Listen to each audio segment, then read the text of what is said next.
is Australia's most revered day, a day that clearly defines our spirit. It's one of those days, it's a defining moment in Australia's history, and it probably paints us to into what we are. Two of Australia's greatest clubs, Collingwood and Essendon, take to the field to honour this country's proud history.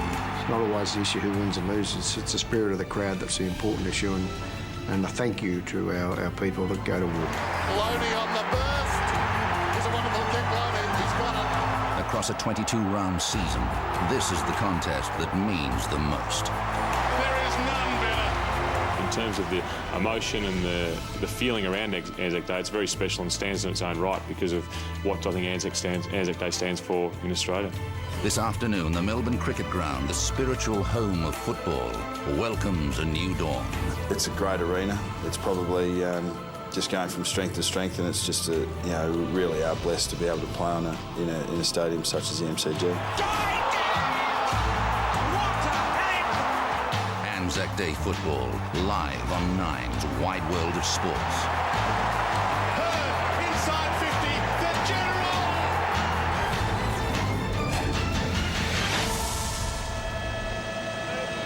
It is a landmark day in Australia's long and proud sporting history. The Melbourne Cricket Ground redevelopment project commenced in October 2002, and here we are on Anzac Day 2006, ready to introduce AFL football back to this famous arena. It's described as the soul of the city, the people's ground, and shortly the bounce of the ball and the roar of the G will welcome a new era to football.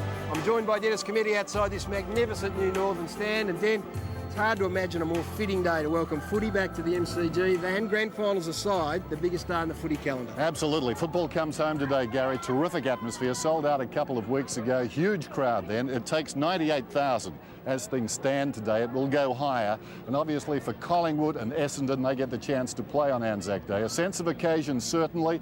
It's about the crowd. It's about the people. A big day in Melbourne and a big day in football, simply because Collingwood looking to go 3-1. Essendon without their champion, Matthew Lloyd. It's going to be tough for them. Collingwood will start red-hot favourites. They get some players back, some big-name players compared to last season. But put that aside, it's about the day, it's about the ground, and it's about Anzac Day. And it's about the passion of the supporters, as you can hear. Spare thought for the players are in the final minutes of their preparation before the bounce of the ball. For some of them, clearly the biggest day in their sporting lives. Tony Jones caught up with those players earlier today.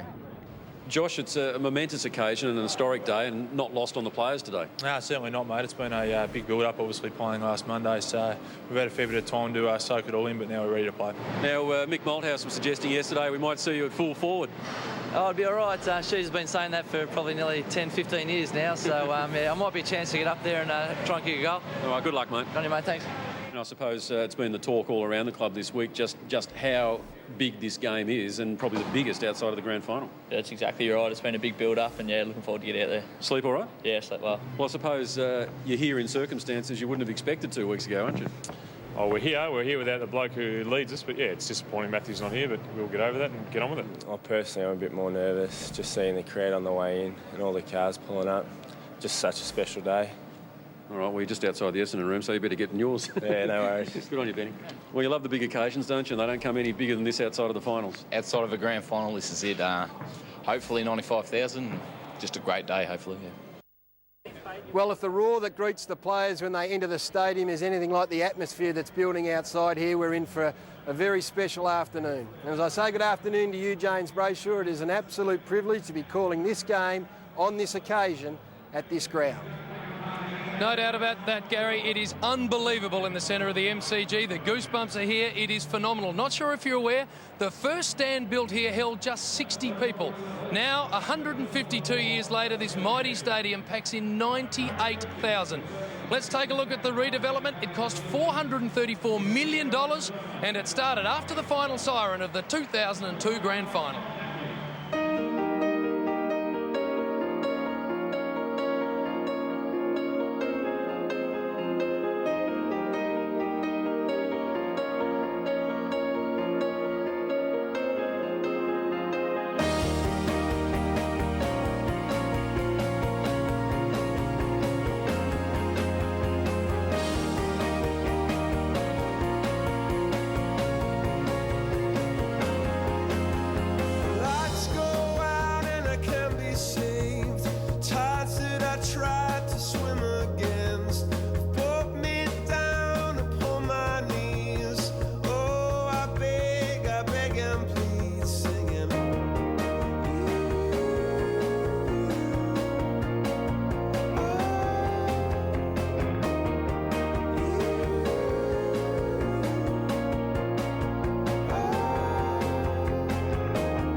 such a finish.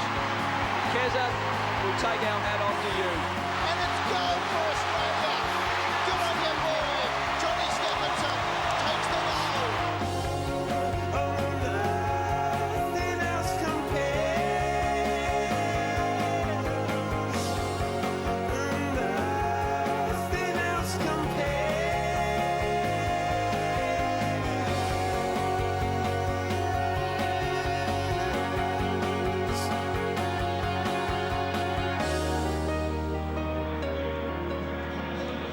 The Commonwealth Games track is gone, the goalposts are in, and we are ready to go. As part of our tour of this amazing sporting icon, Hawthorn great Dermot Brereton's headed down into the bowels of the MCG, into the engine room to show us the state-of-the-art facilities the players are going to enjoy today. Thanks, James. Down in the brand new Collingwood player change rooms, players will enter through there, and this is the first room they'll meet. This is the main warm-up area where they get to kick the footy and do all their stretching. Boot stutter room, the players will come here and make their selection of shoe for the day. And over here we've got the property steward room. Socks, shorts, jumper, anything, any problems, here they are. Locker change room area in here. The players will come in here and get totally kitted up. And after that happens, they'll go in here next door, and this is the rub-down massage area. Coach's dress room here. Now, Mick will have all the game detail up here, player goals there, and the players themselves will be sitting on this tiered area, and this will be the last time that Mick speaks to them before they run out. In the last few seconds before the game, Nathan Buckley will grab his troops right about here. He'll give them one last rev up, go through this door and onto the MCG. Good on you, Dermot Brereton. Magnificent facilities that are befitting of the occasion, no doubt about that. Now, one of the highlights of the pre-game activities, of course, are the War Veterans motorcade. It gives the assembled crowd the opportunity to show their appreciation and recognition of the efforts of our war heroes. And they do so the tunes of another true blue Aussie, John Williamson. Face to face. Are you really disappearing? Just another dying race, hey, true blue.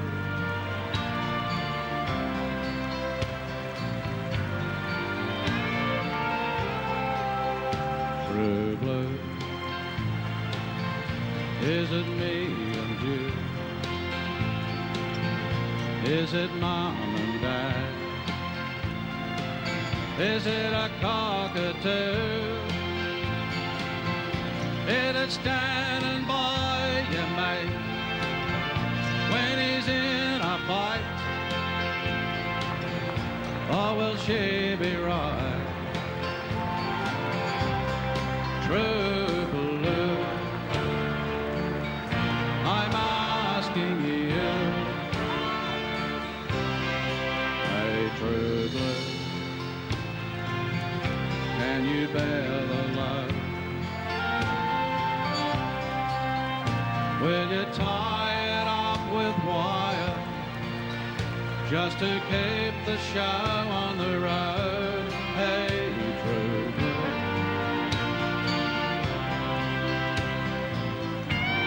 Hey, true blue. Every petty. Is your heart still there? Do they sell us out like sponge cake? Do you really care? Hey, true blue.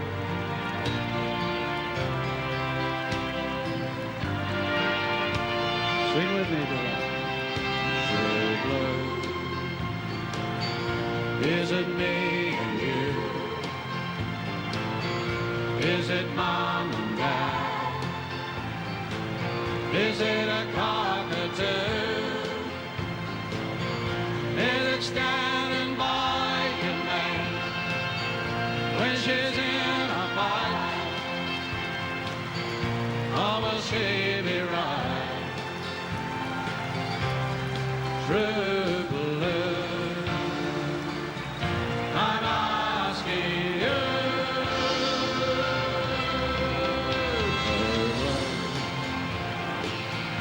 Is it me and you? Is it mom and dad? is at our digger's turn. It'll stand by your mate when he's in a fight. Oh, well, she'd be right. True blue, true blue.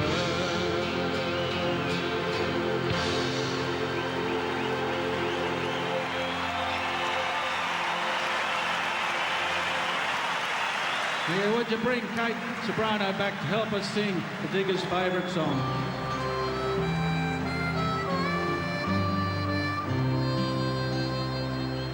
Once a jolly swagman camped by a billabong under the shade of a coolabah tree, and he sang as he watched, waited till his Billy boy, "You'll come a waltzing Matilda."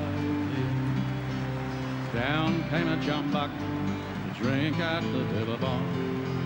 Up got the swaggy and grabbed him with glee, and he sang as he stowed that jumbuck in his tucker bag. "You'll come a waltzing Matilda with me.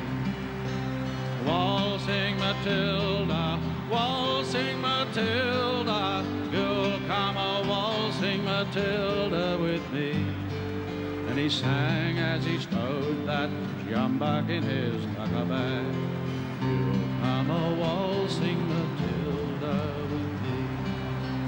Down came the squatter, mounted on his thoroughbred.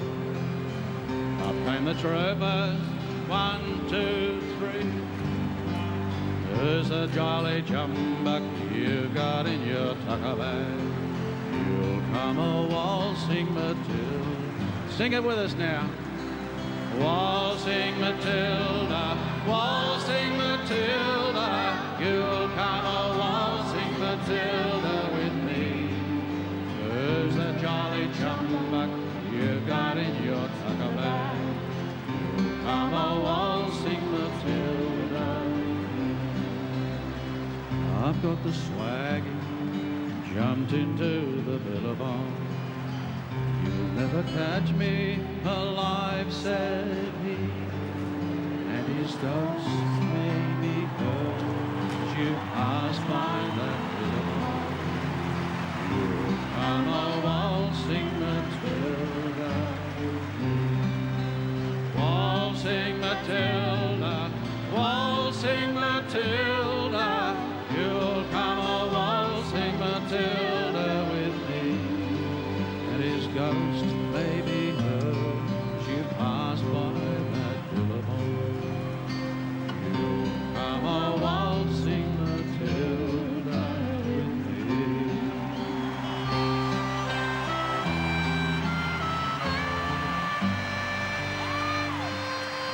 Ladies and gentlemen, would you please sing John Williamson and Kate Sobrano.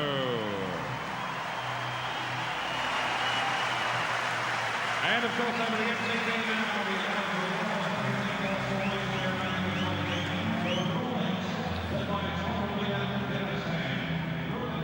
Well, it is just a fantastic day here at the MCG. I know we try and avoid cliches, but there is a marvellous sense of the Australian spirit. I'm not sure whether it's the day itself. It is a glorious day here. The fact that footy's back at the MCG, but there is just a magnificent sense of Australian pride, and it is fantastic to be a part of it. What better way to celebrate than with a game of Aussie rules footy? And that's what we're going to do. We'll be back after the break. This is Anzac Day footy, Essendon versus Collingwood, live around the country, AFL on 9.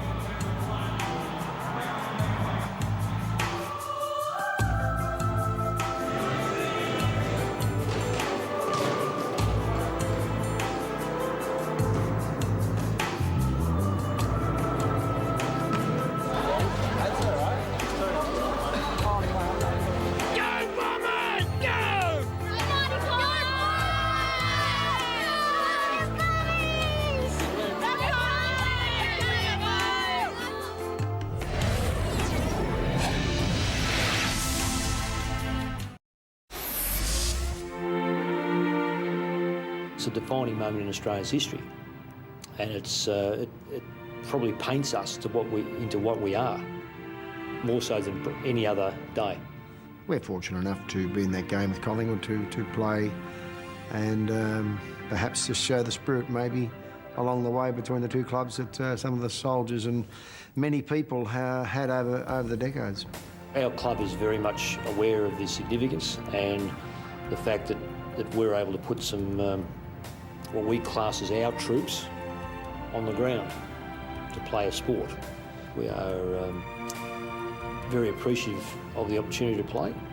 It's not forgotten by the players why we got the opportunity and why the significance of the days. Hill directs it down, McGough onto the loose ball, open goal, 3 unanswered goals. An exchange at the baton there, runs inside the 50 and nails it. It's not always the issue who wins and loses, it's the spirit of the crowd that's the important issue, and a thank you to our people that go to war. Those that, including myself, who have never sampled it, we wouldn't have any idea. You can watch all the movies you like, it doesn't give you the bug bites, the smell, the dripping of the rain, the heat, the fear, the walk out after a movie and be able to go to the toilet or go and buy a coffee or catch a train home. It wasn't available to those people, so we don't understand that. Well, I always think about my grandfather and my uncle and my father, that my father was in the army, but my uncle and my grandfather went to wars, and my brother-in-law, Kenny Ernie, he went to Vietnam and come back, which is fantastic. So all of our family come back, but that was sort of a situation where we were lucky. A lot of people didn't come back. It's a great day to be involved, and how they respond to it is, we as a football club have lost the last 2 or 3. So is that because we didn't respect what took place? Lovett Murray turns around and kicks a goal. For me, the game is a magnificent game of excitement, and I've got no doubt that Collingwood and Essendon will both play that way. No doubt indeed, particularly when your coach is Kevin Sheedy and Mick Malthouse. Kevin Sheedy been the champion of this Anzac Day match from its inception, and in Mick Malthouse he's found a very willing ally. As I say, good afternoon to Dermot Brereton. Derm, you were involved in the very first Anzac Day clash back in 1995, and it continues to grow in significance. 94,825 turned up that day, and to be totally honest, we didn't realise what we were stumbling into. We thought a big crowd will be here, we'll celebrate the Anzacs. Each year it's grown and grown and grown, and it's become its own little vehicle here, and it's a monster day now. You walk into the ground here early this morning and the buzz is around, so it is a mini grand final of sorts. Well, there's no doubt, and the fact that it's back here at the MCG I think gives it a little bit of extra impetus if it needed it indeed. What about some of the players who will be on the big stage today? None bigger than James Hird. He's got the added responsibility without Matthew Lloyd, of course. He steps up as skipper, not only skipper, but this is down the rooms just before, probably about half an hour ago, addressing the players as Kevin Sheedy does a bit of whiteboard work. I mean, he is a superstar, 3 Anzac Day medalist. He's almost owned this ground. As we look now live here, as James Hird leads these players out, they go in as the underdog, Derm, today, but you'd never count them out. Well, look, they won week 1 in this competition this season. They've lost the last 2, staring down the barrel of a 3rd straight loss. But I tell you what, they're not badly performed. They're not a bad team. They're going all right. Have a listen to this.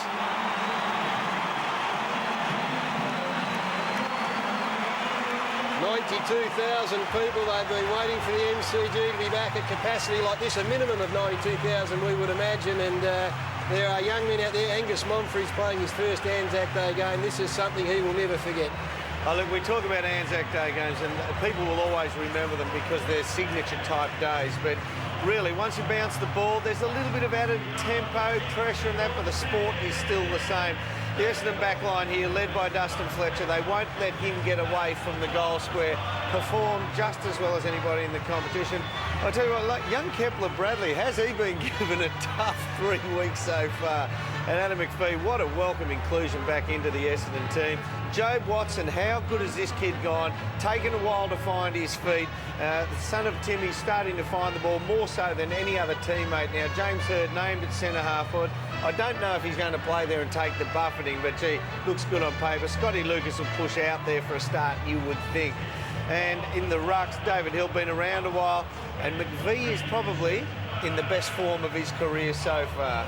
Interchange bench here, young Patrick Ryder. What an occasion for him. Also, of course, his first Anzac Day game. Yeah, let's go down to the Collingwood rooms now. Can't get much more relaxed than that, Doom. 2 changes. Wakeland out of this side and Carousella, Burns and Harry O'Brien in. Let's have a look at this back line here. Prestigiacomo missed last week, but look, along with James Clement, forms a very solid back line that is very, very stable. In the centre of the ground, that's where they need to try and find a little bit more pace around. Swans come in this season and found plenty of the footy. O'Bree's been there for a while, and Loney playing his 100th game. Anthony Rocker, he's not the best player in this Collingwood team, but I think he's actually the key to it. He gives them balance, he gives them structure. Tarrant was 6 goals last week, and Travis Cloak will lead up the ground from the half-forward line as well.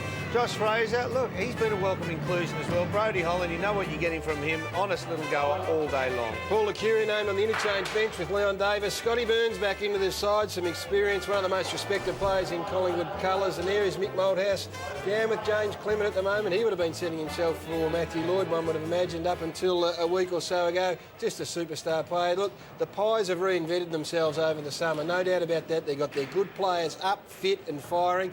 I think this just flexed their muscles last week against the Kangaroos. 77 points at the Telstra Dome. Tarrant got 6 goals, of course, Didac 3. That was the signal, I think, for the rest of the footy world to sit up and take notice and say, hey, this Collingwood side, not only are they a top 8 proposition, if they continue to develop in the way they have, they're a big top 4 chance. Identified during the off-season, they have unlimited goal-kicking potential in the forward half of the ground. So we're waiting for them to come out onto the ground now. And, well, last week they kicked 23. The week before they kicked 18. Here's the Pies entering the MCG.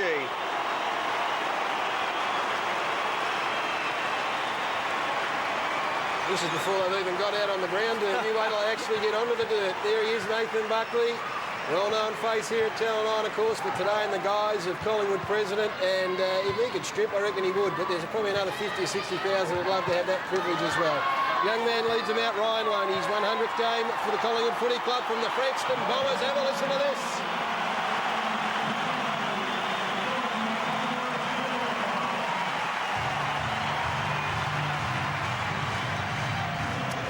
Well, here we go, the Magpies on the big stage here. They've got some ground to make up. The Bombers have won 6 of the last 7 Anzac Day clashes. Nathan Buckley very aware of that. And as we said earlier, Dermot, they go in as favourites against the Bombers. Probably means little once that ball's bounced. Let's go down to Tony Jones, who's right amongst it. And TJ, you've been down in crowds before with magnificent atmospheres. I reckon this one might rival it. Well, it's right up there already, Gary. Good evening, good afternoon, everyone. Yes, I mean, with the transformation of this being back to an AFL venue, this atmosphere is new to just about everyone. We were chatting to Nathan Buckley on Sunday, and even he didn't know what to expect, so he made a point of coming along to the Commonwealth Games just to soak up some of that atmosphere. I might say, guys, also that the MCG today, as good as it looks, is very, very symmetrical. By that, I mean, over here at the member side of the ground, there's people with scarves and beanies and jumpers just to try and stay warm. Whereas on this side of the ground, the southern stand, I was over there before, people are searching their kit bags for block-out, caps, sunglasses, anything to try and stave off a bit of sunburn. So we should be in for an absolute cracker of a day. The surface, I've got to say, because of the shade over here, very, very slippery here, fantastic over there. All the more puzzling why Essendon didn't come out for their warm-up, boys. Good on you, TJ. It's just going to be superb to get a sense of what this ground's like at capacity. But 2 players who have been there before, Dermot, James Hird and Nathan Buckley, their Anzac Day records are quite phenomenal, including 3 Anzac Day medalists to James Hird. He loves playing the Magpies. 12 Brownlow votes out of a possible 15 in his past 5 games. Well, don't take away from Nathan either. I mean, he hasn't played an Anzac Day game since 2003, but look at his averages on the day. 25 disposals, 6 clearances. He's more of a true midfield player over that time. He might find himself forward on occasions today. And over the journey, 8 Brownlow votes, and look at how it stacks up against Jones. Plays a little bit more forward, has more Brownlow votes. He's had some all-time great games out there on this day. Any chance that they could play on each other very quickly, Derm? There's a chance, but I'll say no. I think they'll be left to their own devices to go about and thrill us as they have over the years. The stage is set here at the MCG. Footy returns to this marvellous ground for the 12th time on Anzac Day. It is going to be a beauty. We'll take a break. Dennis Cometti and James Hird to join us on a perfect Melbourne autumn day. Anzac Day footy, AFL on 9.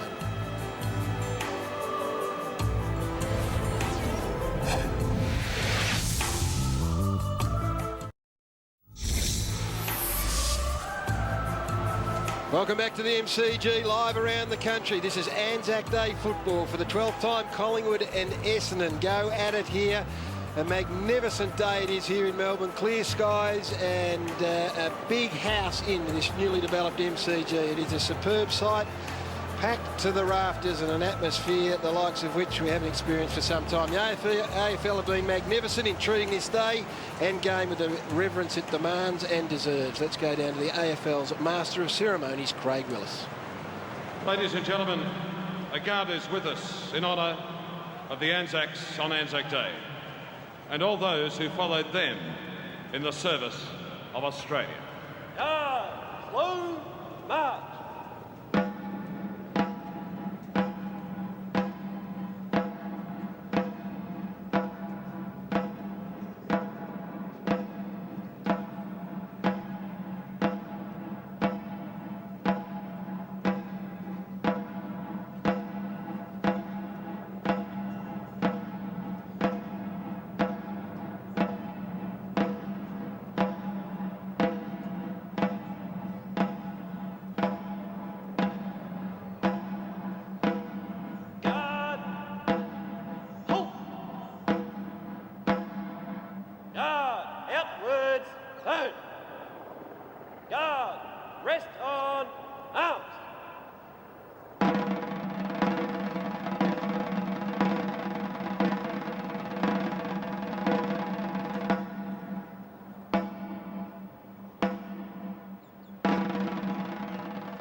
The Australian Football League, the Collingwood and Essendon football clubs, and the MCC invite you to join with the coaches, the players and the umpires in honouring the memory of Australia's servicemen and women who gave their lives for the nation.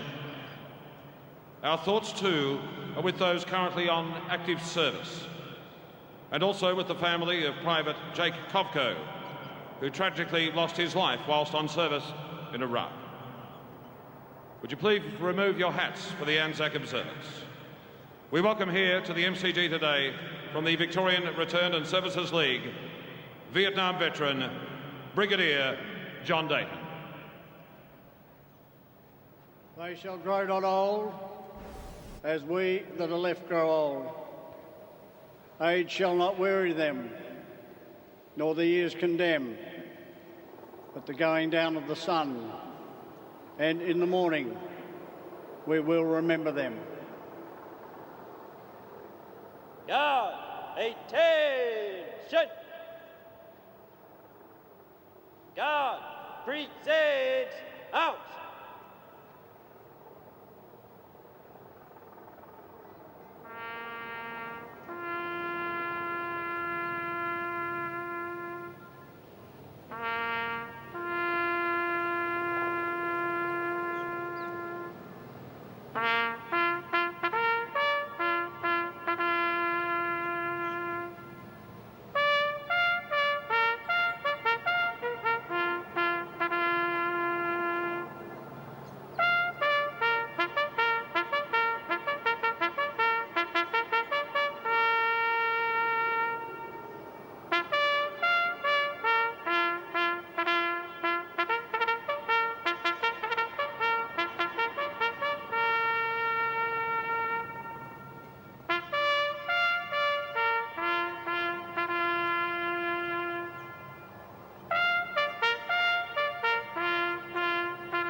Guard, attention!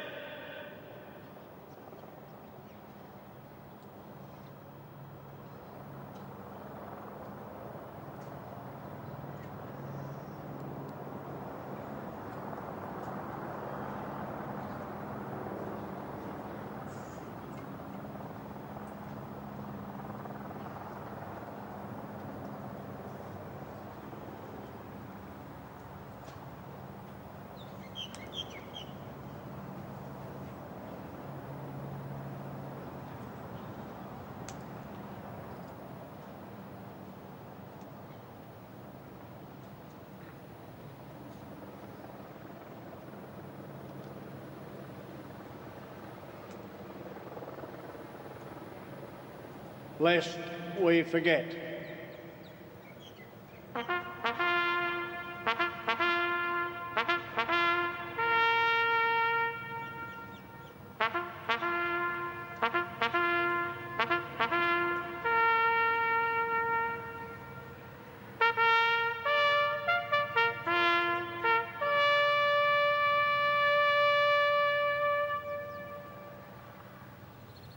Ladies and gentlemen, please remain standing for the Australian National Anthem to be performed today by Corporal Roxanne Moxon.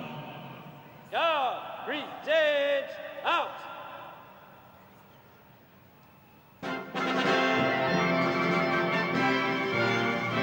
Australians, oh, let us rejoice, for we are young and free.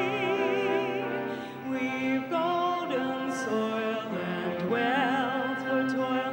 Our home is girt by sea. Our land abounds in nature's gifts of beauty, rich and rare. In history's page, let every stage advance Australia bear. In joyful strength, then let us sing, advance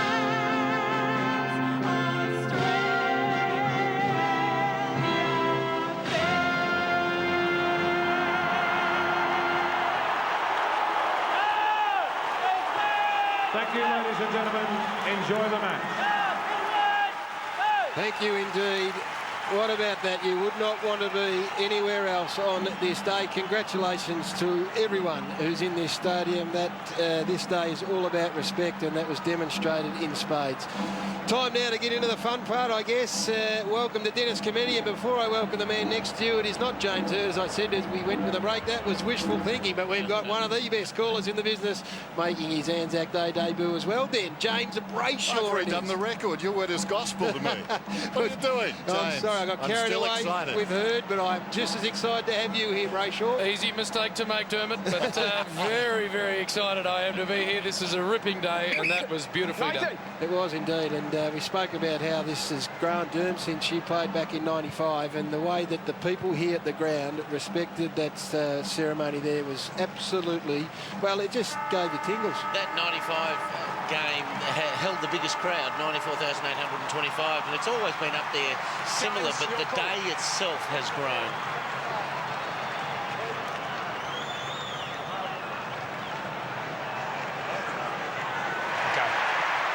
Bombers have won the toss. Will kick to the right of screen. Now, let's work out exactly how this Collingwood forward line is going to sort itself out, how the Bombers are going to...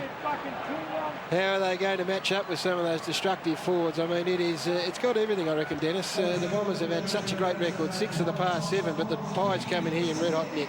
They'll be sorely tested today, the Bombers, I think, because Collingwood, as we said about 40 minutes ago, will be red-hot favourites. But, as you say, this round, actually, in this game, have thrown up plenty of surprises. So who knows? But the job certainly with Essendon this afternoon. Now, man, it was just made for big occasions is Dr. Peter Larkins, and he's down the boundary. Doc, welcome to you this afternoon for the first time. Yeah, good afternoon, Gary. Good afternoon to all the viewers. What a fantastic atmosphere, Gary. Look, obviously, Essendon suffering a little bit more in terms of the outs with Lloyd, Bolton and Camporelli out tonight. And certainly, look, Collingwood have been travelling well, but Wakeland and Carousel have been omitted, they say, for team balance. That's their story again, Gary, and Burns and O'Brien have come in for Collingwood. Good on you, Doc. Keep up to date with all of that injury news down there. Let's hope for the sake of the game and the players themselves, there aren't too many of them. As the boys head out to their positions, Dustin Fletcher floated that maybe he'd go forward, but we see him setting up in the back half at the moment. Before we work out some of these matchups, let's head down to the boundary once again for Tony Jones. Well, you mentioned Dustin Fletcher there, Gary. The other thing we know about Dustin Fletcher is that he will remain at Windy Hill for the next 2 years. He signed a contract late yesterday, so having made his debut in 1993, this contract will take him up to the 15-year mark. So it's a fantastic effort from a guy who's given great service to the club, and boy, they'll need him today, Gary. They will indeed. That is great news. James Hurd, the player for me. Now, is that Harry O'Brien that's picking up Hurd when he goes forward? It is indeed. Clement now peels off and takes him. So he's the one that I'm going to watch. 3 medals on Anzac Day. He's the one the Pies have got to worry about most. Massive day, Dennis. Set to go then, Anzac Day. The umpires this afternoon, Allen, Ryan and Woodcock, congratulations to them. Hill goes up and taps it down. Swan a fumble, O'Brien into trouble, taken down strongly. Heffernan somehow improvising. They bring it away from the centre. The hand pass comes across from McVeigh into the forward line from Slattery, just misses. Not a bad effort. Opening score of the afternoon.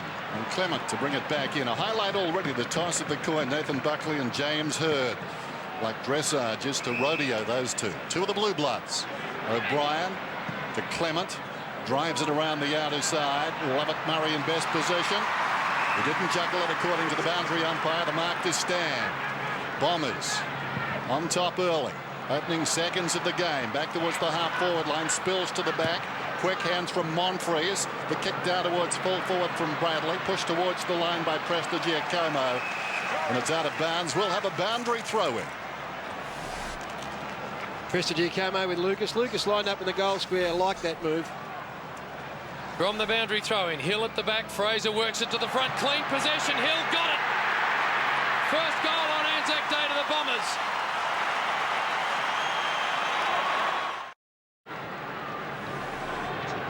So the Bombers with the opening goal on this famous day, and it came from the ruckman Hill. He's involved here again. So's Fraser. Hill the clearance. Thumping handball. Only as far as Johnson. He goes with a high one. Players have got to stand under the footy. Doing so comfortably, Lovett Murray. Out wide. He goes. Kepler Bradley. Great southern stand wing. Some possession footy here from the Bombers and McVeigh. All the football at the moment, gentlemen, with the Essendon Footy Club. Can't get their hands on it, the Magpies. McVeigh, beautiful hands, Hurd. Big-time player on the big stage. Around he comes to Johnson. Thought about going. Too far out to score, you sense. Just sets it up. Fraser at the back. Heffernan at the front. And that's too easy. Well, Heffernan has got Nathan Buckley. He's gone to Buckley. Now, what happened is they got lost in transition. Buckley had to peel off and go to David Hill, which left Josh Fraser. You can see that down the goal square. Fraser has to go with Heffernan. Twice now, Fraser. The first one, he just misjudged the boundary throw-in, and he was caught on the back pedal there. Big blue there. And a big victory here if Heffernan can get forward and kick a goal on Buckley. Chris Heffernan taking his time over this, which is understandable. 13 disposals to 4 Essendon's way as we speak, to make it a big start for the Bombers. Heffernan kicks their second.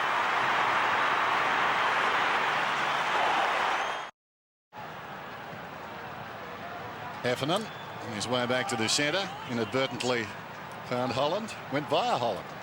Been a very tame sort of an opening, I suppose, because the Magpies haven't been able to get in it at the minute. Okay, Josh. Not judging things too well in that last marking contest. Ran out of tarmac as O'Brien kicks it out wide. Didak wants to go. Slattery pins him. Umpire says... In the back. In the back. He was off. I called playing, but you tackled him in the back. There's a mark there, okay? Perfect explanation from umpire Allen. McPhee has got Tarrant down the other end of the ground. So no 50 as Didak goes inside the forward 50. Hill knocked it down to his own advantage. Well played by the big man. Drives it to the outer side. Bradley gets on the end of it.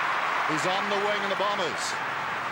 Moving nicely. Lead by 13. Playing with confidence. Lucas was up. Spilt the mark. A hard one. And it's out of bounds.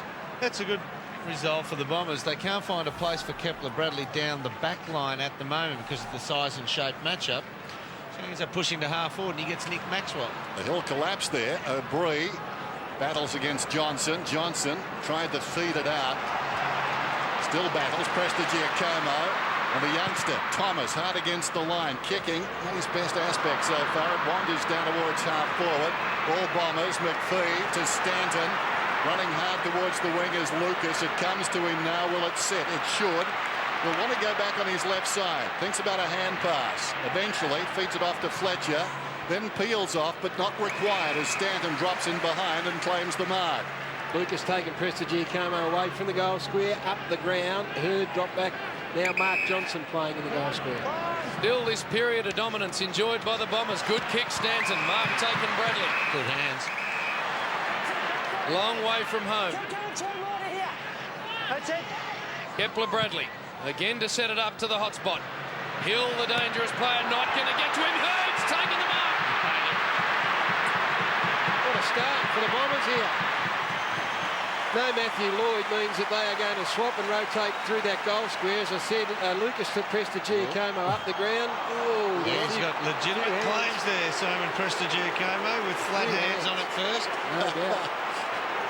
James Hurd for the Bombers' third. The kick, no good. He knew it, Hurdy. No good. And they come to him from all angles. Pangs of conscience. He's an honest man.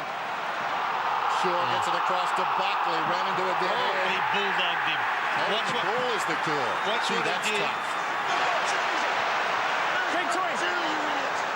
Nathan, please, please, play on.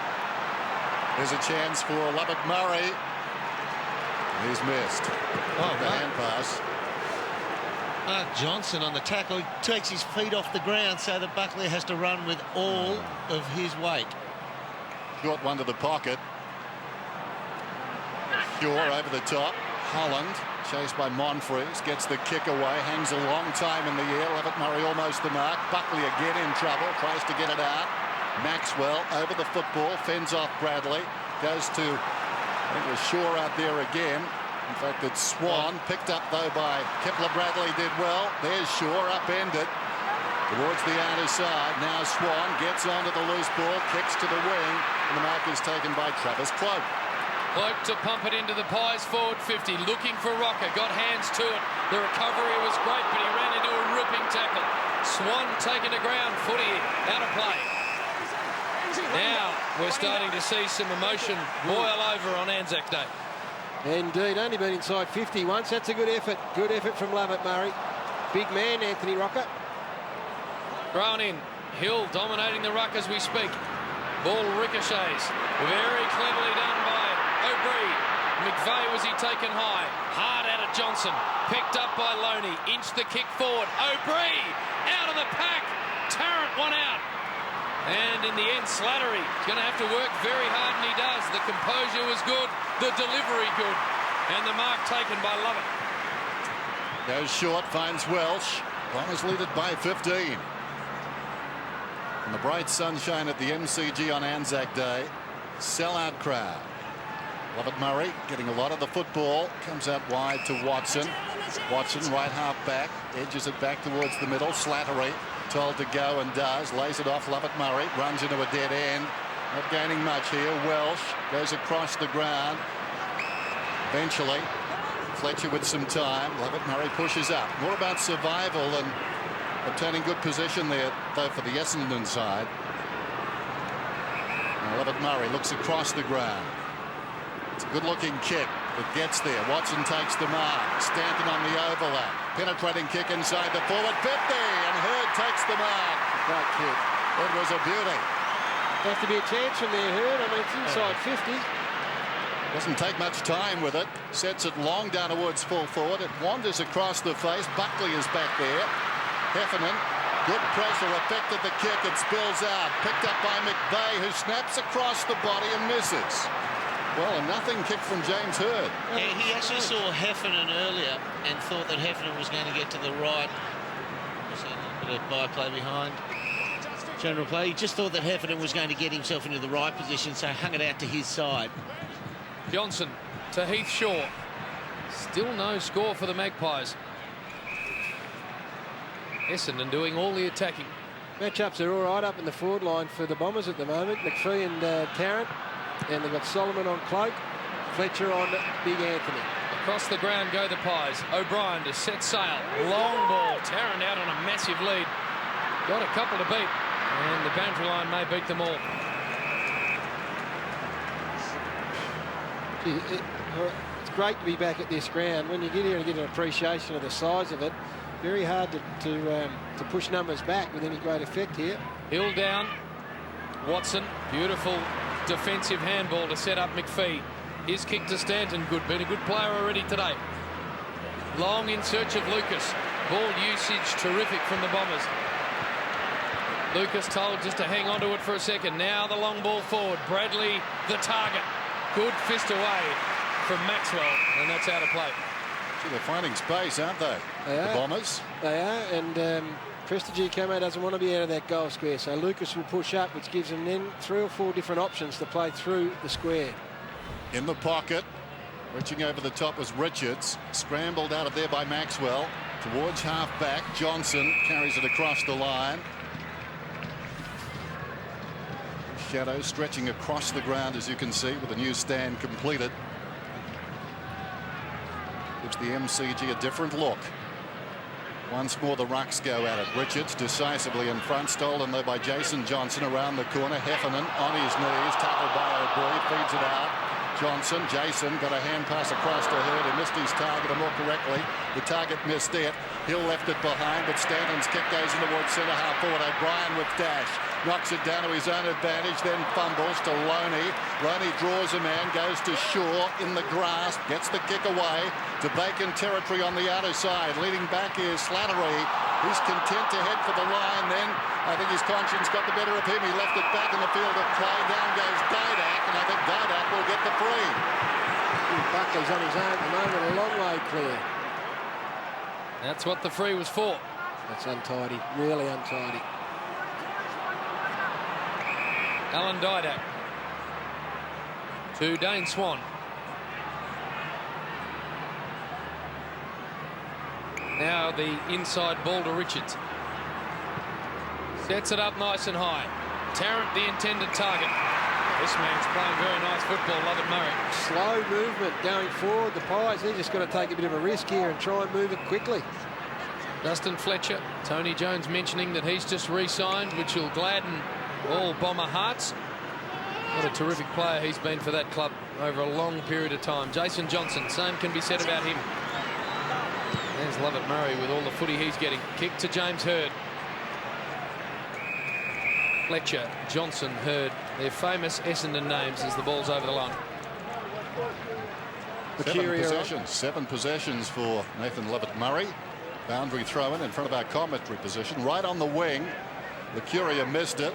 Knocked out of there by Johnson. Lockyer onto the loose ball. How's that for a tackle? Heffernan slung him and the ball came out 30 metres in the wrong direction. Mark Johnson kicks inside the forward 50. Lucas up. Bumped away by Prestigie Como, and that back line under real pressure. Rioli comes on for his first run. Heffernan, after laying that tackle, comes to the boundary. Yeah, the thing with Lovett Murray off his back flank, he was up against Dale Thomas and just recognised he probably was going to have a little bit more know-how than him. Just ran off him a little bit more and was more creative. Hill flicked it down. Buckley got it from O'Brien. Lucuria, Johnson, back to Lucuria, left half back, kicks it up towards the wing. Fraser, judgment better that time. Hands to it, bit a couple of them. Feeds it back inside. Swan needs an obliging basket. He had the football. No. Yeah, Swan will get the free. This is where they've got to go quick, get a sense of urgency about them while they've got one-on-one down the ground. Absolutely. Well, even now it's too long. Too late, yep. dude. Too late. They've got numbers back. Here's Burns. Now they him back. Don't panic with it now. And don't turn it over. He almost did. Lucuria, Loney, after McVeigh spilt the mark, a long kick, just off target, and through it goes for a behind. You've got to say that Collingwood forward line is making the Yarra look like a bonsai pipeline. It's just so sluggish. No movement down there at all. Opportunity for O'Brien, right on the 50. May have been touched off the boot. Hands in the air. Fraser missed it. Loose at the back. Opportunity for Clements. And he's socket a goal. About the only way it was going to come.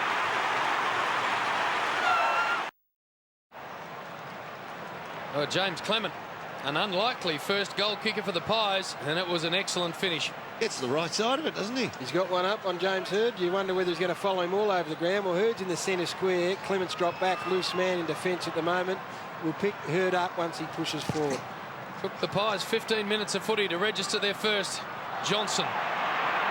They have been taken high, but got the handball out of there anyway. Rioli to McVeigh. Short McVeigh, not sure about the option. It was short and wide, and now it's over the line. No, and that is the modern-day game. Great record for the Bombers. Top of the square. Lovett was a small player at the top of the square. Still 50-50 against Heath Shaw, his opponent. Ball thrown in, 50 metres out. Hill, McVeigh, in the clutches of a Davis tackle. Lucuria tries to get it out of there. O'Brien eventually did. O'Brien back to Tarkin Lockyer. Just sits it up for Clement. Deep in his own defensive area. Likes what he sees out wide. Kick's got to work. Didak might have been taken high by Slattery. He was. Thank you. Back to him now, Paul. Thanks. And Alan Didak on the outer side will take the free. Alan, back around. Slattery getting him over the shoulder hard. He'll have an uncomfortable afternoon, Didak. We know that Slattery's got a good right hand. Just ask Jude Bolton. On the outer side, it's Davis. Spots a man coming towards him. One of two, actually. Gives it to the closer man. That's Loney. I think he was aiming for the further man. I think he might have been too, Dirk. Just didn't middle it. This is Swan. Midway between the lines, centre wing and half forward. See, this is Collingwood. They're electing to do this. It's not as if Essendon are doing any great shakes on them. It's just big numbers behind. High ball to the pocket. Spilt there by Fraser. Opportunity for Solomon. Couldn't control the football. Jason Johnson went in, lost it. Spills wide. Love it at close quarters. McPhee to Solomon on the burst. Dyson's got it now. Plenty of runners alongside. Monfries goes over the top. Winderlick did well. He spotted the man too close, was covered, so he went longer, and the kick from McVeigh goes down towards the pocket. Rioli leads in the race, at least initially. Don't see that too often. Number 43 is going at it. Rioli pops it against the behind post, out of bounds on the full. Or was it? Did it bounce inside? No, it did not. Nearest player, James. Shaw takes the kick and pops it across to Lucuria. Got Tarkin Lockyer on and uses him now. Game settled down a little, and you sense the Pies have as well after an early Bomber blitz. Back to Heath Shaw. Transfer of the footy now complete. Now this one, Josh Fraser leads up to it. This is Chris Tarrant's domain normally. Good kick. Strong lead from Fraser, but he's a long way up the ground. Rocker now. Got Fletcher to beat. Had him beaten. Got the handball, or the slap if you like, to Lucuria. Loney coughs it up. Stanton turns it over. The Bombers are away. Love it. Steps on through and then drills it to Monfries. This kid's good. Yeah, very good. I'm pretty happy with the way this boy plays his footy. Has he gone off there? He nearly did. Nearly. He's a smart player. You can tell that when he builds up the wind tank, when he builds up the upstairs a bit, he's going to play a fair bit of footy in the middle because he's such a clever player. He sees it unfold very well. That's a new hairdo. Angus Monfries. Set shot from long range. It looks okay off the boot. I reckon it's there.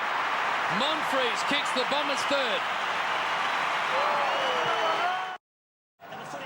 Angus Monfries, just 19 from Sturt. 5 goals against Brisbane in round 2, playing only his 16th game.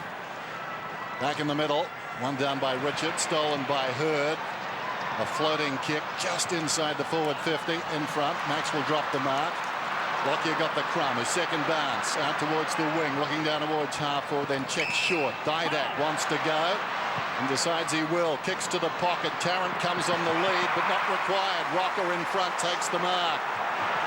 Rocker just outside the 50. Sets it up long towards the kickoff line. Almost to Fraser. Trying to back out down there was Davis. Put down. Lovett Murray, his 8th possession to Hurt, who's playing well as well.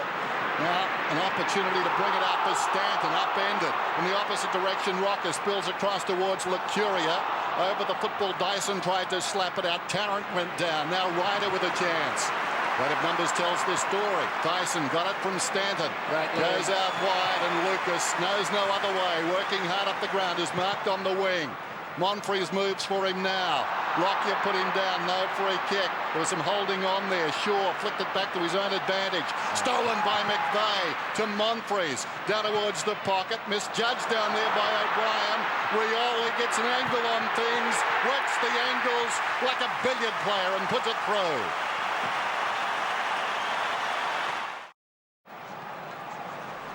Winning a lot of 50-50 ball at the moment, the Bombers. And that one of McVeigh's was a critical 50-50, Jim. And winning on the scoreboard because of it. Jobe Watson thought he might have been taken high. Not according to the umpire, and fair enough. Oh.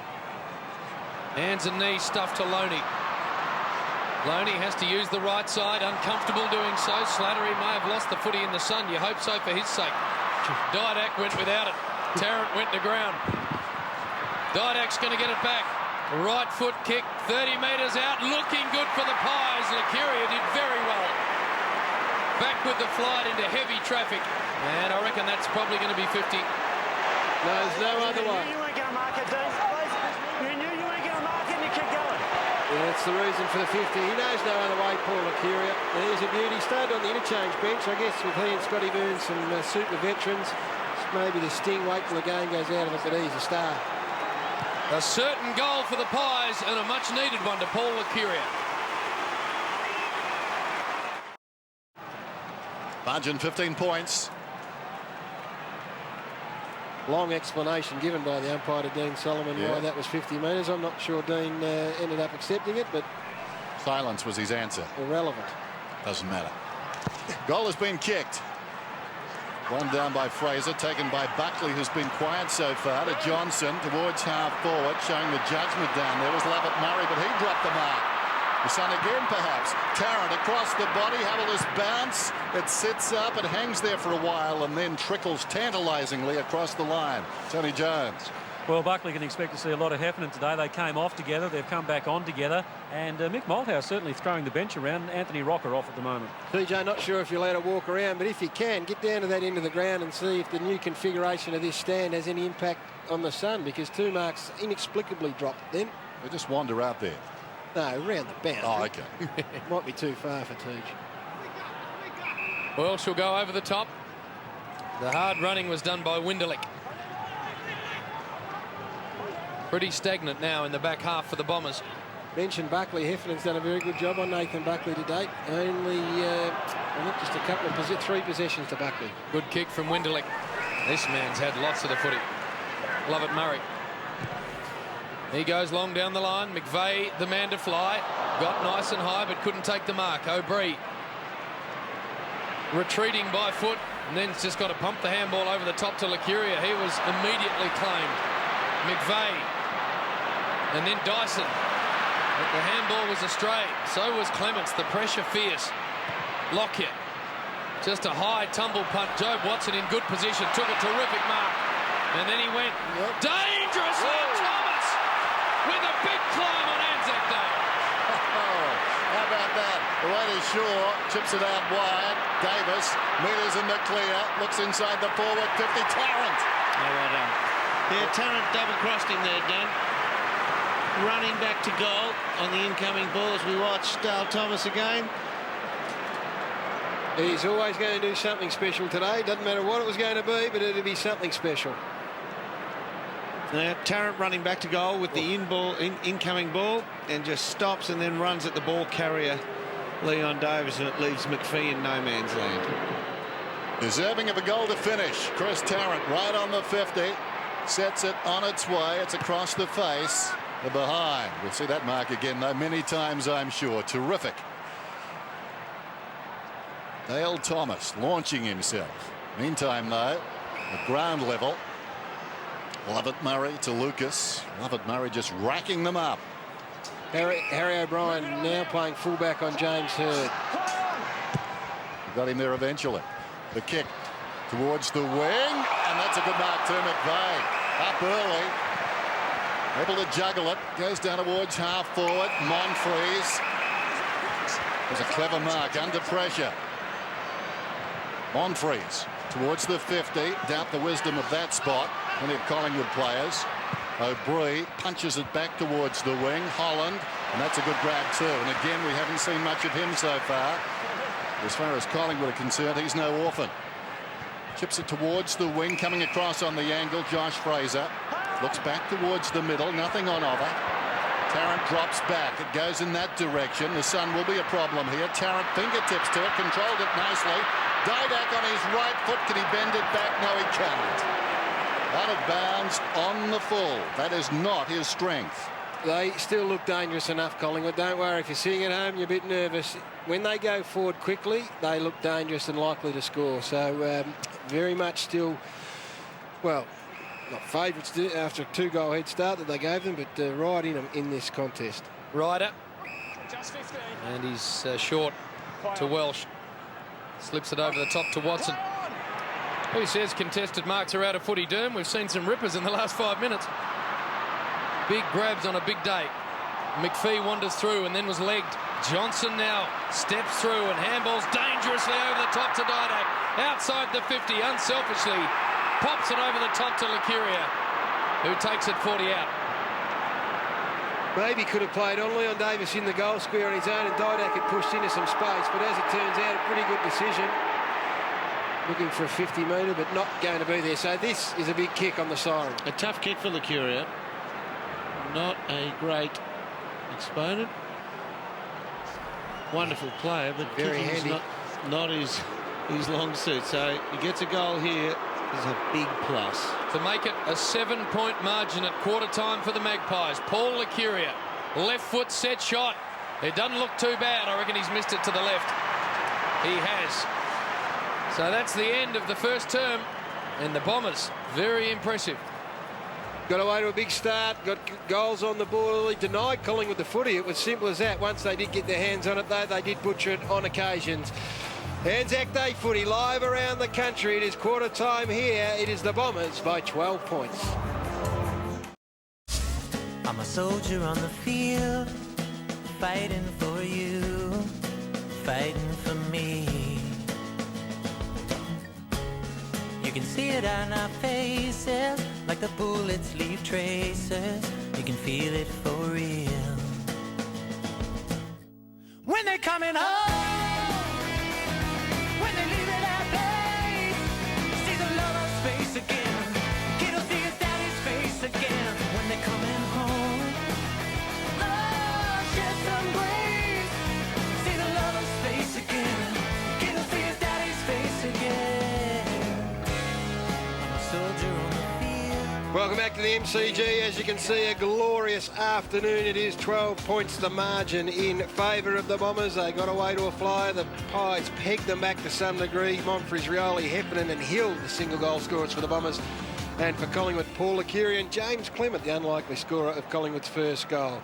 It is a bit of a feeling out period in the first quarter, Derm, but what about the Mackies when they go forward? Well, they only got the ball inside their forward 50 twice in 10 minutes. Thereafter it became more regular. Only one out of the centre. That was a Benny Johnson kicking out of the centre. Everything else that they get forward comes deep from within their own back line. They've been running it to the great southern stand side, link chain possession there and go in from that side. Consequently, everything is on the sway out that side. You can see the weight of numbers there, and that's where their leads are going. Essendon team to block it up, hence 2 goals for. Still looked dangerous when they did go forward. Mick Moldhouse laying the law down there at quarter time to his Collingwood players. Let's go to Doc Larkins. A bit of concern about the sun early in that quarter, Doc. Well, I did take a wander around, Gary, into the forward pocket. This is what the Essendon forwards will be looking at when the ball comes in, because as you look up, it is absolutely blinding over the top of the new stand there. So right over where you're broadcasting from, Gary. So maybe a little bit of an excuse for a couple of those drop marks when the sun would have blinded their vision. Good on you, Doc. So Slattery and Lovett Murray, I think, was the other player that will just cut a little bit of slack at the minute, Jim. Enormous amount of slack needs to be cut. So the checks will be in the mail. The check will be in the mail, but that's an interesting one, isn't it? I guess as the sun does set, less of an issue. Harry O'Brien and the big man Bradley just new stand, old sun. Exactly. It hasn't moved. 4-4-2-4, start of the second term. Anzac Day 2006 at the base of the pack. Buckley. That ball tries to come out. Doesn't succeed. Disposals in the first term. Nathan Lovett Murray 11. Brent Stanton 8 for Collingwood. Heath Shaw has 9. Some of the lesser lights doing very well. Umpire Allen bounces down. Wasn't umpire Allen actually. Ball comes across towards Buckley. It was umpire Ryan. Buckley going nowhere. He's in danger of giving it away. Done that a couple of times this afternoon. An initial fumble that cost him then. Heffernan down towards half forward. The mark is taken in front by Shaw. Hit the ground running. Storms away. Beautiful kick. Tarrant on the lead. Marks uncontested. What about going? Andrew Lovett's got to take a lot of responsibility for this, but carry on. High ball towards the pocket. I will. Johnson in from the side. Rocker stabs at goal. and misses to the near side. Well, it's just a starting point for him at half forward. I mean, Lucas would have taken that mark, except he was standing in front. His man, Heath Shaw, dropped off him and took the mark and cut him off. And that's why Shaw's getting a lot of possessions, because Lovett is standing in the wrong position. Dustin Fletcher making Anthony Rocca's afternoon a tough one so far. Long ball. Fist from behind, came from Fraser. Dangerous this for the Bombers. Thomas thumps it to Buckley, the beautiful finisher, and this is no exception.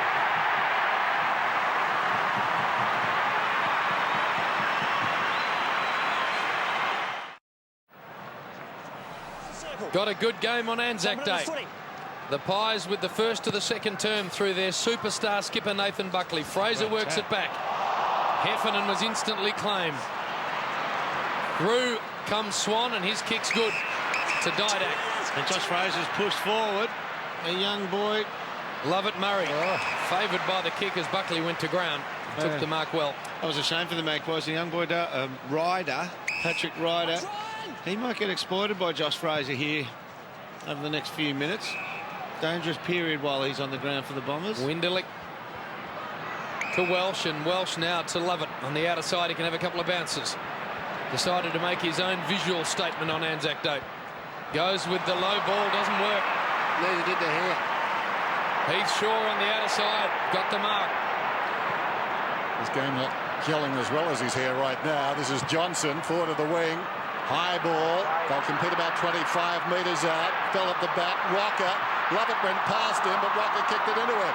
Lovett picks it up. Well, he's too nimble in that situation. Comes away. Well done, young man. Pops it out wide, and the mark is taken by Jason Johnson. Plays on immediately. Stanton through midfield. Coming up for his 9th possession. Fends off O'Brien. Kicks it out very wide. Hill coming up to meet it. Maxwell closing. Good tackle. Hill got the arm free. Back to Stanton. Kicks it about 15 metres. Not his best effort. Monfries, will he keep it in? No. Let's go down to Tony Jones. Well, we're standing up here on the second level as the city end of the ground. Neil Baum, this is your vantage point for the games. What's the theory? Oh, it's a lot different view to there. Actually, I've got to get back a look. It took me longer to get back than I thought. Not as fit as I was, but different view of the game. So we're just reporting on what's happening here on the forwards and a few other things. So. Well, what have you picked up so far? Oh, that Nathan Lovett Murray keeps getting the ball, so we've got to make sure that we don't let him free. We've got to get his bloke a bit tighter on him. A bit more dangerous maybe, but I better go and do it or I'll get the sack. All right, good on you, Barmy. Back to you, boys. OK, Lovett's got the football inside the 50. A chance to extend this lead. It used to be white boots. Yeah. They're passé now, aren't they? I'd like you to go with this at some stage. But anyway, Lovett's opponent, Heath Shaw, has been dominant because he's been in the wrong spot. He's gone in the defensive half. He's just got to get dangerous. He's got to move more as a half forward, and it can be a win for Essendon. Lovett won the Anzac medal last season. Kicks from 40. It's tight. It's good.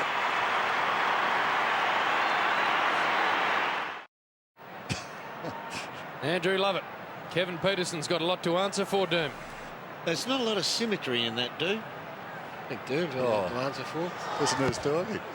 Back in the centre. A goal apiece to start the second term. McVeigh a bit of tunnel ball. Stanton and Johnson, who wants it more?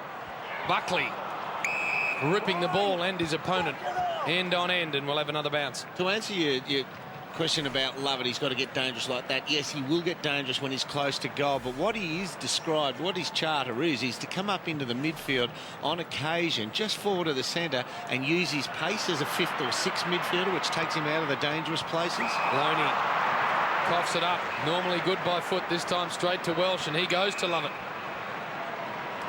And they love it when he plays on from here, takes someone on and just tries to break a line. It won't this time. But no good if he's stationary. And when he does that. Just picked off by Loney. His man. Now Heath Shaw. Long ball forward. Tarrant to fly at the back. Couldn't get airborne at all. Didak claim. Not sure if that's correct disposal. Right. That's a throw all day long. Leon just saved 50 there. They haven't got any crummers, Collingwood. They've got some small blokes up there, and Leon Davis and Didak and Thomas, but no one's crumbed the ball yet. Johnson. Centre half back to the feet of Stanton. Look out. Anthony Rocca really makes him earn it. Fraser the handball forward. Johnson's going to want his left side. Back to Rocca with the outside of the boot. The old running banana. High degree of difficulty there, and he didn't pull it off. Big hit this. 100 and whatever kilos. Lovett in the pocket, just pops it to right half back. Ryder takes the mark. Hasn't Lovett got busy in the last 5 minutes? 3 possessions to about that time ago, and then suddenly he's moved to 8 in the blinking of an eye. There's Monfries. Up from the half-back line, kicks beyond the wing towards half-forward. Good kick too, Heffernan. Doing well. Very good game. Yeah, doing really well on the Magpie skipper. Hurd offers, it goes in that direction. Why not? Too much carry. Getting back now, this is Swan. The cross half-back. O'Brien runs it out of defence, chips to midfield. Fraser's got it. Not much on offer. Clement overlapping beautifully and spots a man. Didn't get it to Cloak. It was touched though. Johnson's got a problem at the back. Quickly releases the ball to Fletcher. Quick thinking and obviously good voice. McPhee. Opportunity for the Bombers around the outer side. Here's Heffernan. One bounce in front of the Great Southern stand. Picks up pace. Kicks it down towards Johnson, going back with courage. I'm not sure that wasn't intended for Lucas. Jason Johnson over the top. Awkward one for Bradley. Out number 3 on 1. Bounces obligingly for Clement to O'Brien. Now the Magpies. Lockyer. Second time Josh Fraser's got away from Ryder with the outcoming ball. Fraser, 2 bounces. Ryder comes across to cut off the angle. Fraser looking to pinpoint it, finds Tarrant. He's got to hit targets on these rebound situations. That's the difference. Short to Leon Davis. Hasn't had a mountain of it, Leon. In fact, only 3. Goes to Loney, but while he's on the right side, he's tight angle and a fair way out. Distance wouldn't imagine will be a massive problem for this man. In fact, I think if he takes it on, I don't think this shot at goals will be a massive problem for him, lock, stock and barrel. Let's have a look then. Loney with the drop punt. Dermot Brereton just reading it like a book. Pye's got another one. Dermot Brereton and the tea leaves unstoppable. He's done it again. 5-4, 4-6. Margin 4 points. Hill taps it down. Buckley overran it. The opposite direction, Johnson. Hill got him. Heffernan gathers the footy. O'Brien gathers him. Comes away with the ball. In there was McVeigh. Eventually O'Brien, persistence. Kicks it down towards half-forward. Going back with the flat of it, Welsh. On the overlap, Lovett Murray to Hurd. He's at right half-back and he settles. James Hurd, 3 Anzac Day medals already. And they're coming back home. Buckley, O'Brien, now Lockyer. They're queuing up. Johnson pulls it back towards centre half-forward. Walker with the run. He did Fletcher beautifully then, Gaz. That's the understanding. This is what makes really good teams and good players, is the understanding between ball, kicker and the leader. Now, he feinted to go towards the boundary. And you watch here, Johnson waits and bangs into the centre of the ground. He went one way, Fletcher went with him, came back into the middle, and this is the result. Anthony Rocket, 12 goals for the season, including 8 against the Hawks, round 2. Missed this game last year, and he's missed this goal. Way out to the right. Collingwood creep closer, just 3 points now after Essendon got the fast start. So Dustin Fletcher, as they form in the middle. One over the back. One over the back they've got to worry about. Long with Hurd in mind. Mark Johnson is the man at the back. Tries to slap it to James Hurd. Goes to ground, buys himself some space. Just so clever. It's a cough up though. Lucuria just hacks it out of the air. Dyson picks it up. Love it out wide. Now the run of McPhee. He's got Hill further afield. Lots of space for Hill. Lovett Murray over the top. Dyson inboard. Both of them ignored. Long looking for perhaps Rioli, maybe Lucas, not sure. Ball over the line. Let's go to the line. Tony Jones. Yes, Nathan Buckley running solo at the moment. James, his man Heffernan has come off. He's been looked over by the doctors. May have had something in his eye. Doc Larkin will have more on that later. Thanks, TJ. Hit-outs going Collingwood's way this quarter. Hill and Fraser. That one's won by Fraser, but no clearance for the Bombers, although he might end up clearing it himself. Over the top to Lucas. Inside the 50 with a high one. Bradley Brodie Holland, that's fantastic. Great effort. That's what Anzac Day's all about. Not so much the kick. knocked down by Stanton. O'Brien goes after it. Johnson slid in. Lockyer's got it though. Well played. Loney, clever hand pass in the circumstances. Thomas feeds it wide. Johnson across half-back, looks to the middle. Davis has it alongside the centre circles. Nobody attends the mark, so he plays on. Goes looking for Rocker. Interesting move by Fletcher over the top. This is McPhee. Little twisting, turning, gets away. In the back pocket. Looks across the goal front. Here's Fletcher. Man onto the outer side. It's Big Hill. He'll go there now. Hill should mark it. He does. They pop it up the top to Winderlick. He's running hard. Little bounce for him. It should stay in. Whoa. Little party trick right on the line. Winderlick hurriedly. Oh, clever overlapping there by Lovett right on the 50. Vacant goal square. How will it bounce towards goal? But not enough bend on it. Through for a behind, but nice ball movement by the Bombers. It was, and he will be dangerous heading back towards goal. If he can turn Heathshaw around, Lovett will be dangerous going towards goal. Well, this is dangerous. Coughed up and a dangerous man to pick it up in Rioli. He was gang tackled though by the Pies and he's gone. Ooh, it's a lot of man to tackle. Had a chance, Dean, you didn't select the dig out. There's the explanation. Look at the Collingwood jumpers around Dean Rioli. Which is a great sign. A great sign if you're a Magpie supporter or a Magpies coach. Brody Holland wants someone to come to him. The designated kicker in Loney. Now Johnson at half-back. Threads it looking for Fraser. Beautiful pickup on the half volley. Claimed in a strong tackle. Now the numbers favour the Bombers. Lucas on the left. Only got Johnson to go to. He's going to find it tough because O'Brien's there and he's got some help. Boundary line eventually wins out and it'll be thrown in. Josh Fraser coming to the bench. He gave Patrick Ryder a little bit of something to think about, and then when Hill came onto the ground, Hill was able to work him over a little bit, being a little bit fresher. Now he needs a break. And Hill and Presty now for this boundary throw-in. In the pocket, Hill in front, directs it down. Jason Johnson went to ground. Rioli taken down by Maxwell. And the umpire says this time, no chance for Rioli. Good umpiring. Would your hands meet if you went around him? What are you saying, Dennis? Well, he's big body. That's what I'm saying. Saying he's not fit. No, it'd be hard to tackle him. Hill snaps a goal.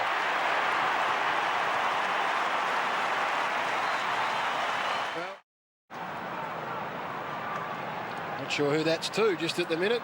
Maybe the Collingwood cheer squad. Are they down that end? I think they're up the other end, are they? No, that's the Bombers supporters down there. Great goal. Critics like us. Hate to see a goal from a stop play situation. Here's Burns. Thumps it inside the 50. Lovett Murray. Controlled it back there pretty well. Now he's claimed by Tarrant. That was very good. Shoveling handball to Dale Thomas. Tucks it under the wing. Now goes with the left foot kick to the top of the square. Clever. Slattery back there. Free kick. And it's going Collingwood's way. The skipper. And that'll be directly in front. Don't give it away. You've got the front. Stupid. Well, Chris Heffernan done a very good job on Nathan Buckley in the middle of the ground. I guess what is at mixed disposal is push him forward, get a mismatch, and get a free. That should be directly in front. In the goal square? Yeah, he took him down while both feet were planted in the goal square. Not sure it's going to matter, Derm. No, it won't be this week. Straight through for his second in the term. It's goal for goal at the MCG. Nathan Buckley, 6 possessions, 2 goals this afternoon, coming off 25 possessions last week. He kicked 5 goals last time these sides met round 16 of last season. Those stats there are a win to Heffernan, except you're going to put 2 goals on the board now for the Magpie skipper. Now, Leon Davis, you saw that shot standing in front of Nathan Buckley. He's got Lovett Murray. Just take him away and leave him one out. Hill slapped it down. Mark Johnson immediately attracts a crowd. And the umpire will do it again. 100% right, Doom. If you've got to look at it now, you'd tell Leon to go and join Barmy up in the grandstand and take Lovett Murray with him, because Lovett Murray's had 15 touches. Bombers by 4 points. Hill decisively. Watson, Mark Johnson, probing kick inside the forward 50, getting a hand to it. Rioli tried to fashion a path through there, nothing doing. He was outnumbered. Maxwell pushes the ball across the line. Immediately, Clement picks up the footy, races in and kicks it to half-back in Licuria. Just over 8 minutes till half-time. Licuria, the short one. Johnson holds it up for a moment. Good game of football. Little chip pass, very high, but plenty of time up ahead for Shaw. Nobody stands the mark. Monfries comes back now. Shaw. Johnson runs on. Runs beyond the wing. Kicks towards the forward 50. Rocker. Can't hang on. Cross the line out of bounds. Wants a free kick, as you can see, claiming the arms were taken. Watch it again. I think he might have a valid point. We've seen that paid once or twice this season. Especially when the defender's eyes are nowhere on the ball. Had 50,000 agreeing with him, Derm, as Hill hacked it out of there, got it to Lovett. Down the line goes Lovett. O'Brien has Dyson to beat, and he did it well. Low delivery, just chopped out by James Hird. And it'll be thrown in. O'Brien from the Claremont Football Club in the West, and plenty of fine stocks come from there, Dennis, over the journey. An important Your clearance dad here. springs to mind. Hill goes to ground and may have earned a free. No, it's backside. That way, sorry. thought for a second it was going Collingwood's way. So did the umpire, but it is Hill who ends up with it. Important clearance here because he can clear the traffic, and it's pretty smooth and clear play on type football after that. Now he goes to the traffic again. Well, and out of play. Well, they got Rioli in the goal square with Clement now. Athletically, that's not the greatest of matchups, and now Monfries goes straight to the square and takes Lockyer with him. Collingwood starting to get a bit of the Sharon. Bit happening off the ball, boys. I'll give you the tip. Tight game. Hill straight to Burns. Burns around the body with the left foot kick. 2 on 1 out here. Thomas did well. Did really well. She's a good kid. Picked up now by Dyson. Lovett Murray. Play on the call. It's a handball over the top to Stanton. He runs into all sorts of trouble. Hird picked it up.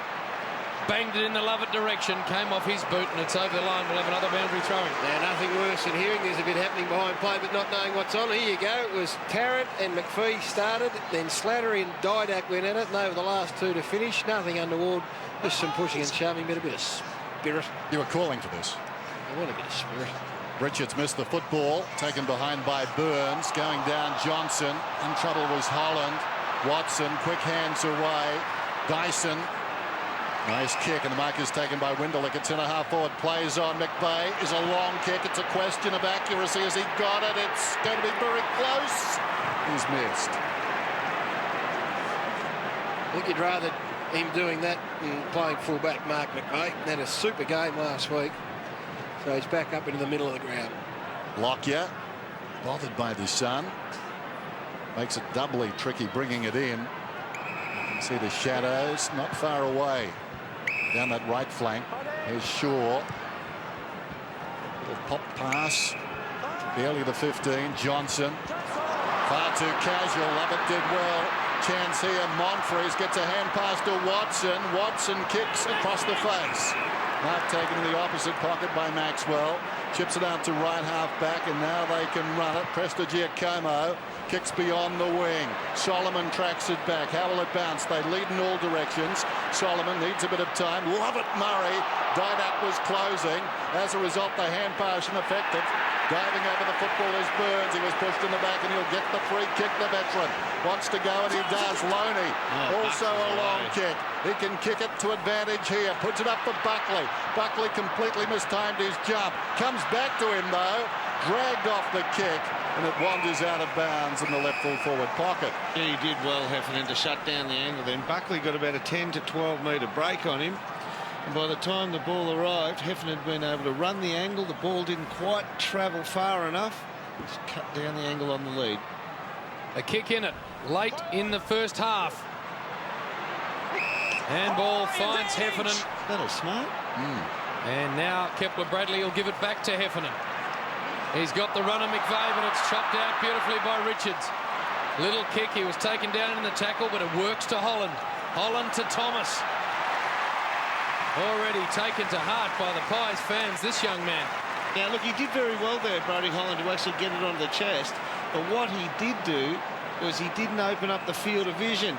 He would have seen that the lead by Thomas dragged some Essendon players in there, and Buckley settles in inside forward 50 behind it. Unforgivable Heffernan turnover in the middle of the ground with numbers either side of him. Taken the mark of the day so far, and this would be close to qualifying for the goal of the day if he slots it on the way. It looks narrow off the boot. And it is. Now, gentlemen, you've both played plenty of footy here. When you're at the left of screen end, was the sun always a factor? Yep. Greenhouse effect. It's got it stronger, I think, James. Yeah. I just reckon it always was. Don't wind Mick up. Close to the boundary line, Rioli. But he was across the line. Let's go down to the dock. And it still just unfolds up the other end of the ground. Thanks, Doc. Yeah, thanks, Gary. Just keep an eye on Hurdy, Gary, after you finish with that, because the physio's been out to him twice in the last couple of minutes. Gives a thumbs up to the bench, but Hurdy, having conversation, might be just struggling slightly. Always good to get that second opinion. Hill knocks it down. Holland had it, lost it. Body's going willingly. The football does not come out. 7 marks inside 50 for Collingwood, 6 to Essendon. Now that is a big win when you got the likes of Fraser and Cloak and Tarrant and Rocker. 2 to Rocker, 1 to Tarrant at the moment. So they're being well held. 5 points the difference. Essendon led by 12 at quarter time. Here's Watson onto the loose ball. Works off his man. Bradley with plenty of time. Kicks down towards half forward. Then from the side, Prestigiacomo, all Collingwood. Clement gathers the bouncing footy to Thomas, a runner alongside. Feeds in Lockyer. Lockyer spots Didak. Didak hits with his right boot when he could have gone on his left, but it's okay. Plenty to choose from. Loney to Shaw. Shaw goes down towards the pocket and Tarrant. Good pocket for the left footer. Wheels around. Doesn't think about the goal. Centering kick. Going back, a fine mark is taken by McPhee.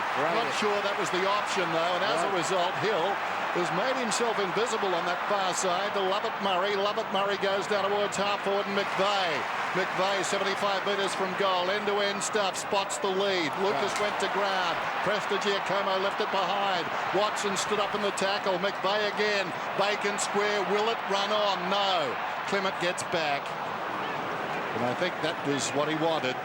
Just to have a trickle across the line and immediately gets it off. That was a great mark, McPhee. Saving mark, but the spoil from Prestigiacomo was just as good at the other end. Bad deal for replays. Johnson long. Slattery's got to go back and does so very honestly. Handball away. Missed by Lovett Murray. Heffernan's got to come in and make it work. He was legged. Has played very nicely this afternoon, Chris Heffernan. A couple of blues late in this quarter to Heffernan. Has blotted the copybook, albeit slightly. We think he's injured, don't we? Isn't there a question mark? No, he's out playing on Nathan Buckley at half back. So. Well, we gave the guys the sun in the first quarter. I'm just trying. I'm appreciating your efforts, Denners. Heffernan. Well, he's done well. Nathan Buckley just 7 possessions. Goes in search of Lucas. Fell as he attempted the mark. Watson to make Loney earn it. Well done, Jobe Watson. Got it to Hurd.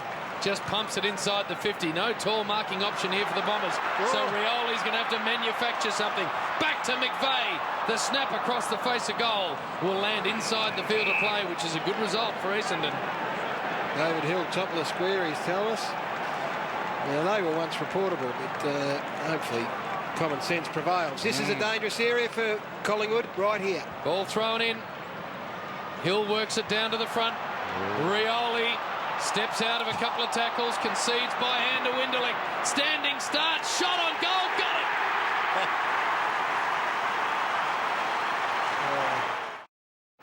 Well, he's earned a sit down, that's for sure. He's like a Hummer amongst 4-cylinder cars, isn't he? He is amazing.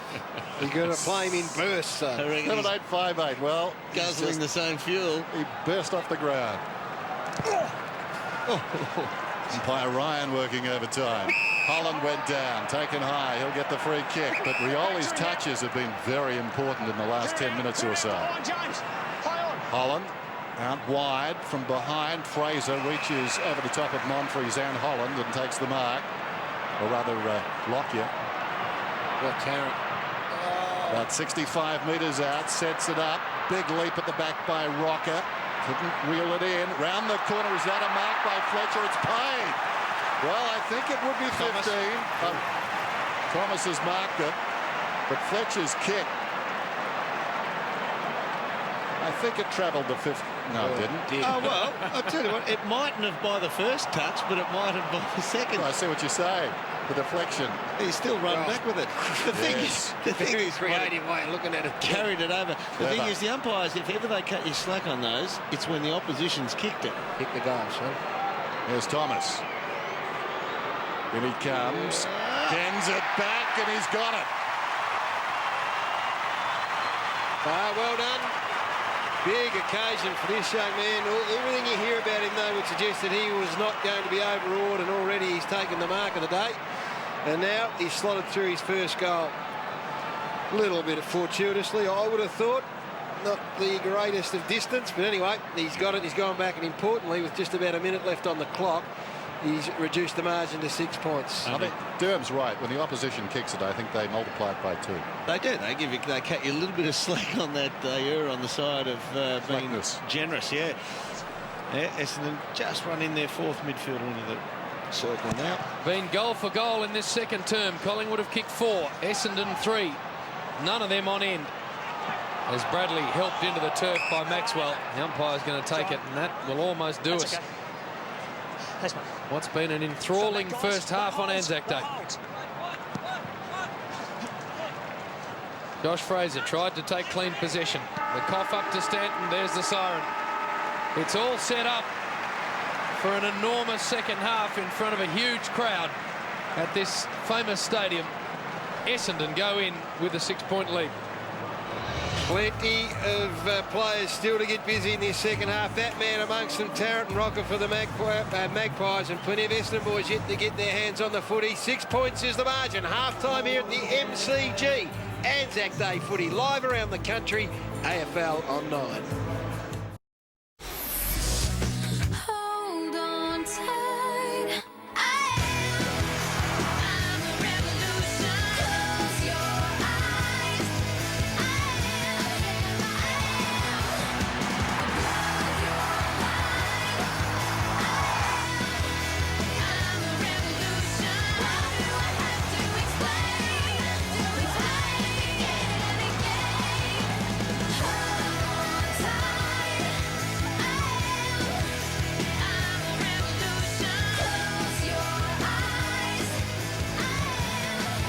We have got a bit of an arm wrestle here at the MCG. 12 points to the margin in favour of Essendon at quarter time. It has been reduced to 6 points. Hasn't quite hit the heights, but two pretty even sides. A lot at stake, Dermot, and the game itself just hasn't opened itself up. 13 goals in the first half, guys. I think they're going to kick more than that in the second half, though. Once the players get a little bit fatigued, it will open up. Double goals there for Nathan Buckley for the Magpies. Hill 2 for Essendon. Singles, all else. All round, Thomas Lacuya, Ryan Loney, Clement, and Lovett, Montrese, Wonderlick, and Rioli and Heffernan singles apiece for Essendon. When it does open up, I've got a feeling that the Collingwood forward line is going to loom as the most dangerous, but we won't predict this at the moment. We'll look back at what's happened in that first half, and Nathan Lovett-Murray playing across half-back for the Essendon Footy Club.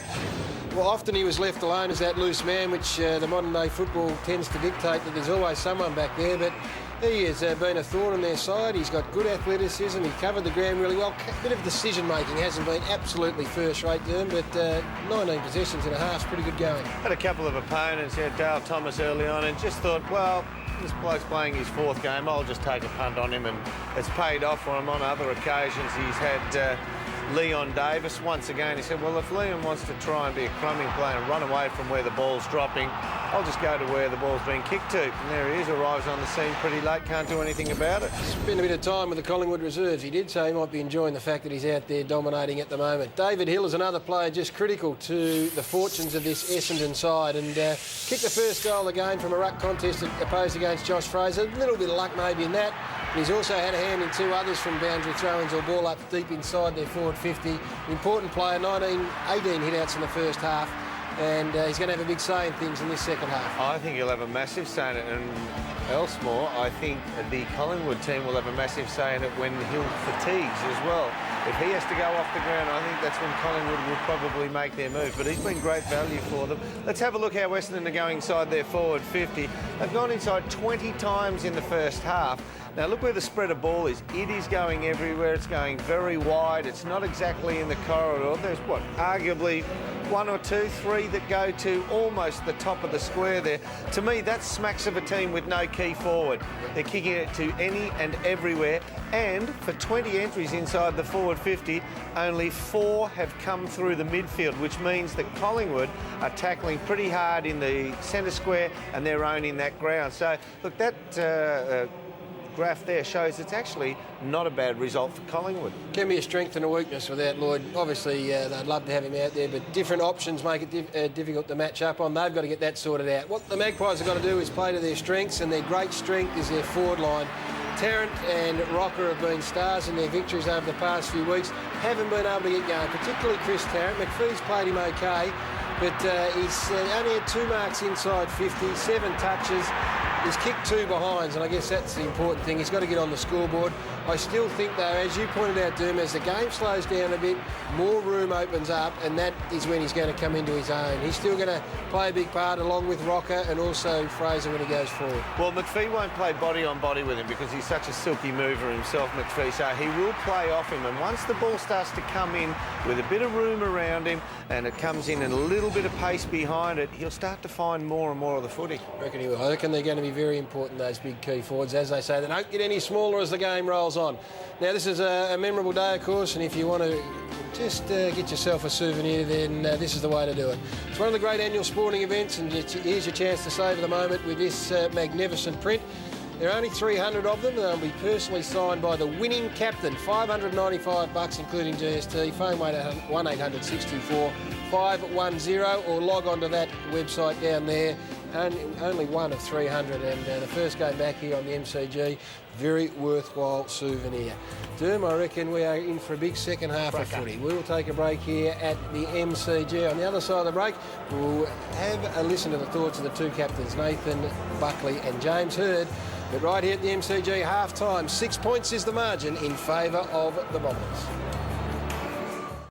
1995 saw more than 94,000 flock to the MCG to witness the blockbuster between Collingwood and Essendon. With 8 minutes remaining, it looked like the Magpies were going to collect their first win of the season.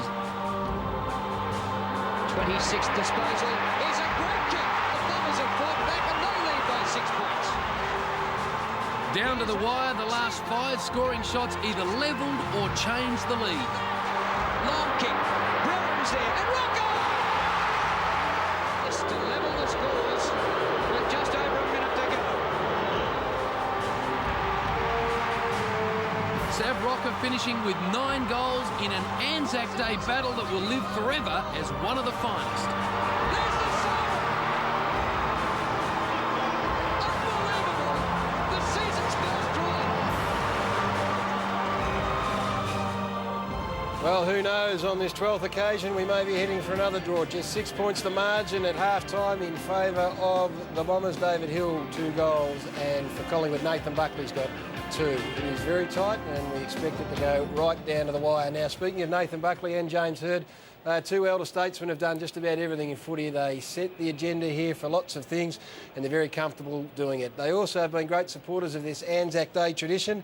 And the one thing that strikes me, having spoken to them, is that they are very much aware that today is all about honouring yesterday's heroes. The opportunity we've got to represent the AFL on that day is something that I think both clubs hold in high esteem. Yeah, I think it's a special day because you can't escape it when you stand there in a line with your teammates in basic silence, listening to the last post with 90,000 people around. It's pretty hard to not to have your mind wander to the reason that you're standing there in the first place. There's a long build-up to think about the game once you're out on the ground. I think normally you do your warm-up and get straight into the game, but this game you do your warm-up and there's 3 or 4 minutes of sort of non-activity or the last post, the anthem, and there's a lot of time to think about it. And I think that the silence of the minute silence probably creates more atmosphere than any noise possibly could. So that atmosphere is built up by that silence, and it's yeah, the hairs definitely stand up on the back of your neck. Buckley loads up right on the 50, bends it back, the goal of the afternoon on the step. It's more like a final than other home and away matches. It's an event in itself. There's always a massive crowd, and this year in particular, with the redevelopment of the MCG and the first game back, it's always going to be standing sort of above a normal home and away football match. Ball trickles inside 50 to Hurd. Don't tell me! Don't tell me! He kicks that unbelievable. Yeah, it's a privilege to be able to do that, to say, you know, I've played in however many Anzac Day games and how special they are to me, and we talk about it as a group, and we say, yes, we want to win the game of footy, but this is a special day for Australia, and make sure you perform. Gives it to James Hurd, screws it around the body. Oh, he's on. There is none better. James has been a great player over the years. He rises to the challenge in big games, as all great players do. With 3 Anzac Day medals under his belt, he's a proven performer on this stage. And when I think about playing Anzac Day, the first thing as a Collingwood player you're thinking of, or as a Collingwood preparation, you're probably thinking about how you're going to stop him from doing what he does.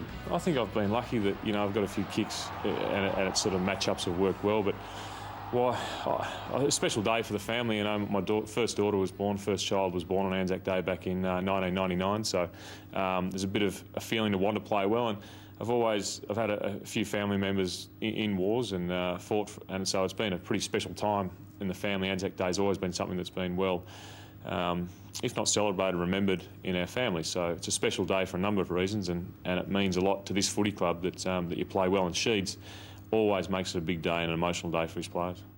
Yeah, there's no doubt people underestimate it, and I say that without having any knowledge of what war involves at all. My father fought in Vietnam. And I know that generations gone past in my family have been involved in First and Second World Wars.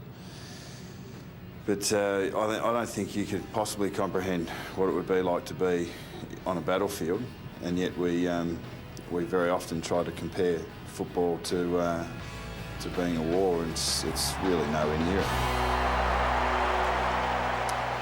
Yes, I think the term superstar gets bandied around a little bit too freely these days, but those two players certainly fit into that category very comfortably indeed. And it's been a great privilege to watch them play, and we should enjoy every single game they've got left. Their careers, unfortunately, won't go on forever. We'll take a break here at the MCG. It is the Bombers by 6 points. Third quarter action coming up. This is AFL Online, Anzac Day. Waltzing Matilda, waltzing Matilda, you'll come a waltzing Matilda with me. And his ghost may be heard as you pass by that billabong. You'll come a waltzing Matilda with me.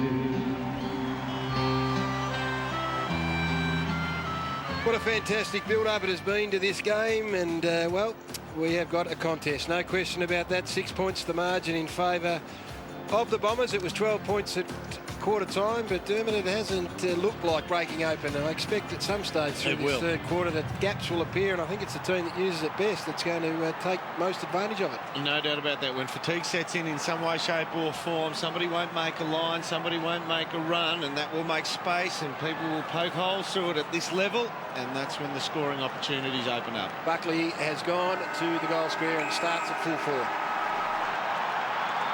And we're about to start the second half. Perfect bounce. Hill stands and takes clean possession, and that's trouble all day long. Advantage paid inside the forward 50. Good mark. Very honest in the air, Adam McPhee. That was very nicely done. Got Stanton on and hits him with the left foot. Thought about going back to McPhee. Now Winderlick presents. No closer. Not off, not off. Play on. You ready? Flattery on the outer side. Look to go short again, and Clement is sweeping back for Collingwood. To Winderlick by hand. The kick went in search of Lucas. Off hands. Boundary line around the place. And happy to step over was Nick Maxwell. Well, Scott Lucas has got to get busy, Derm. He's just had the 6 possessions to this point in time, and in the absence of Lloyd, they need him to find the footy and kick some goals in this second half. Thrown in. Hill flicks it down behind. A bit unlucky there. Intended for Johnson. Maxwell falling to the ground. Was that 15? Wow. Yeah. Well, that'll be 50 if it's not. Oh, no. Purdy thought it wasn't a mark. He was about to play on, surely. But he took the mark and he was cannoned. Yeah, I know. The whistle went. No, the 50's there, but watch Hurd. I'm sure he's about to take off. Well, we know he's an honest man. Oh, yeah. He pops it through for a goal. Well, the umpire was about 65 metres out then. James Hurd can consider himself a touch fortunate, but it doesn't matter. The goal's there. Straight down to Hill was Fraser. The clearance for the Bombers. It's inside their forward 50 again. Shaw went without it. Bustling work from Lucas. The left foot snap. He's going. Got it. No. Touched on the line. Sense of theatre from that goal umpire. Would have liked to see a more desperate effort by Heath Shaw on the tackle on Lucas. Shaw's got it now. Comes to Clement. That was very close on the goal line too. I'm sure we'll have a look at that again at We've the got a bad appropriate angle, time. but it's never stopped us before. Handling it across the line rather carelessly or efficiently, depending on how you look at it. Let's see this one again. Good call. Good call. Apologies. Yes, let us go off. Boundary throw in. O'Brien by himself. It was Swan who took it out moments ago. O'Brien taken down by Welsh. McVeigh hurriedly in front. Shaw had a lot of the football. Loose man. The other loose man at the other end is Lovett Murray.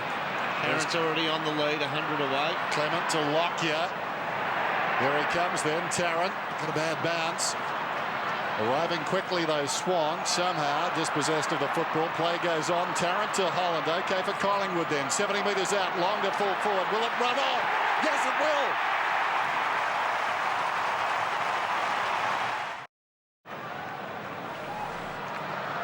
Still we're goal for goal. Fraser left unattended in the ruck and got it down to O'Brien. Instantly claimed they'll bounce it again. Travis Cloak had a very quiet afternoon. He'd need to get busy. Hill down. Picked up by Holland, the goal kicker. He's helped into the MCG turf. Massaged into it, in fact. Pulling out a bit of Yates lawn seed out of the bottom row of teeth there. And they've freed up Clement down the other end of the ground at the moment, although now Winderlich goes to him. There's the Essendon bench. Some talent sitting it out at the moment. Kick touched, as you heard. It bounces towards steam train coming. The wing, and Thomas is obliged to see it over with Mark Johnson hard on him, and some more of those matchups. Presti's done a good job on Scotty Lucas. Has he ever? Lucas just can't find any space at all. Bombers by 7 points. Hill doing pretty well, although ill-directed. Swan over the top. There's O'Brien. Props. Kicks back towards the middle, intended for Buckley. Jason Johnson, quick hands away. McPhee too quick with the second hand pass. Johnson snaps it down towards full forward. Buckley can take it and go. Open goal beckons, and he pops it through.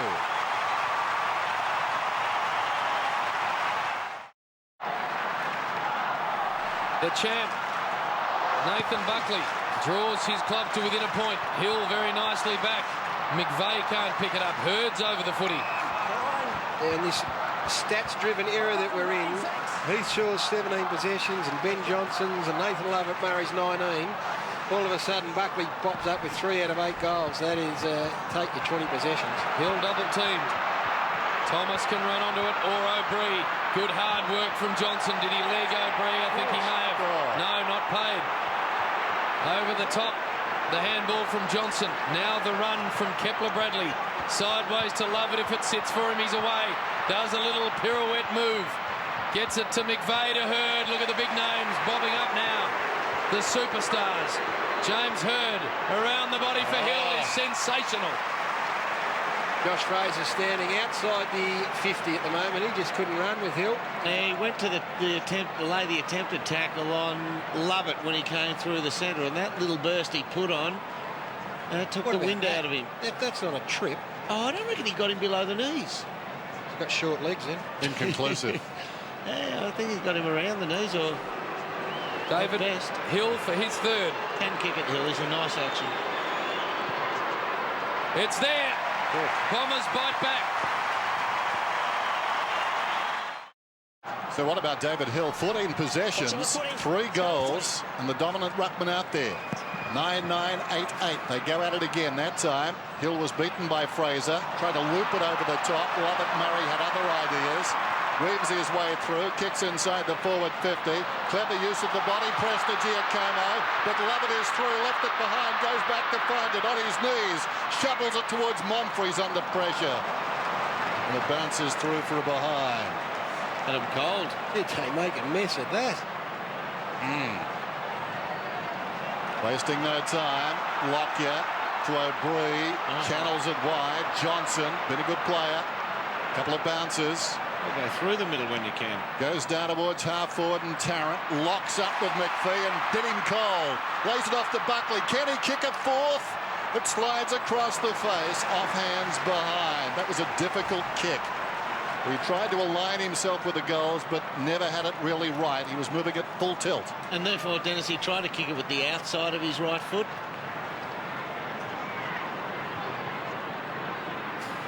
Dustin Fletcher.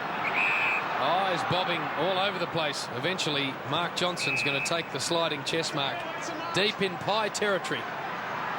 Hasn't been much in this game all afternoon. Moving on now, Jono. The kick. Shocking. Going to end up in dispute. Heffernan been good. Dyson down the line. Fraser leaves his man. Stops it with the big boot and then gets the handball to Big Presti, who just bangs off Winderlich. Gives it to O'Brien, this is. He's got to use this wisely because Essendon have got numbers back already, so he's got to just go short and give it to somebody who really knows how to kick it. Well, with all due respect. With his own high ball and Rocker, a big presentation to the ground, and Thomas high in the air. Tough footy to mark. Fist away from McPhee. Picked up by Cloak. Kicks another one for the Pies.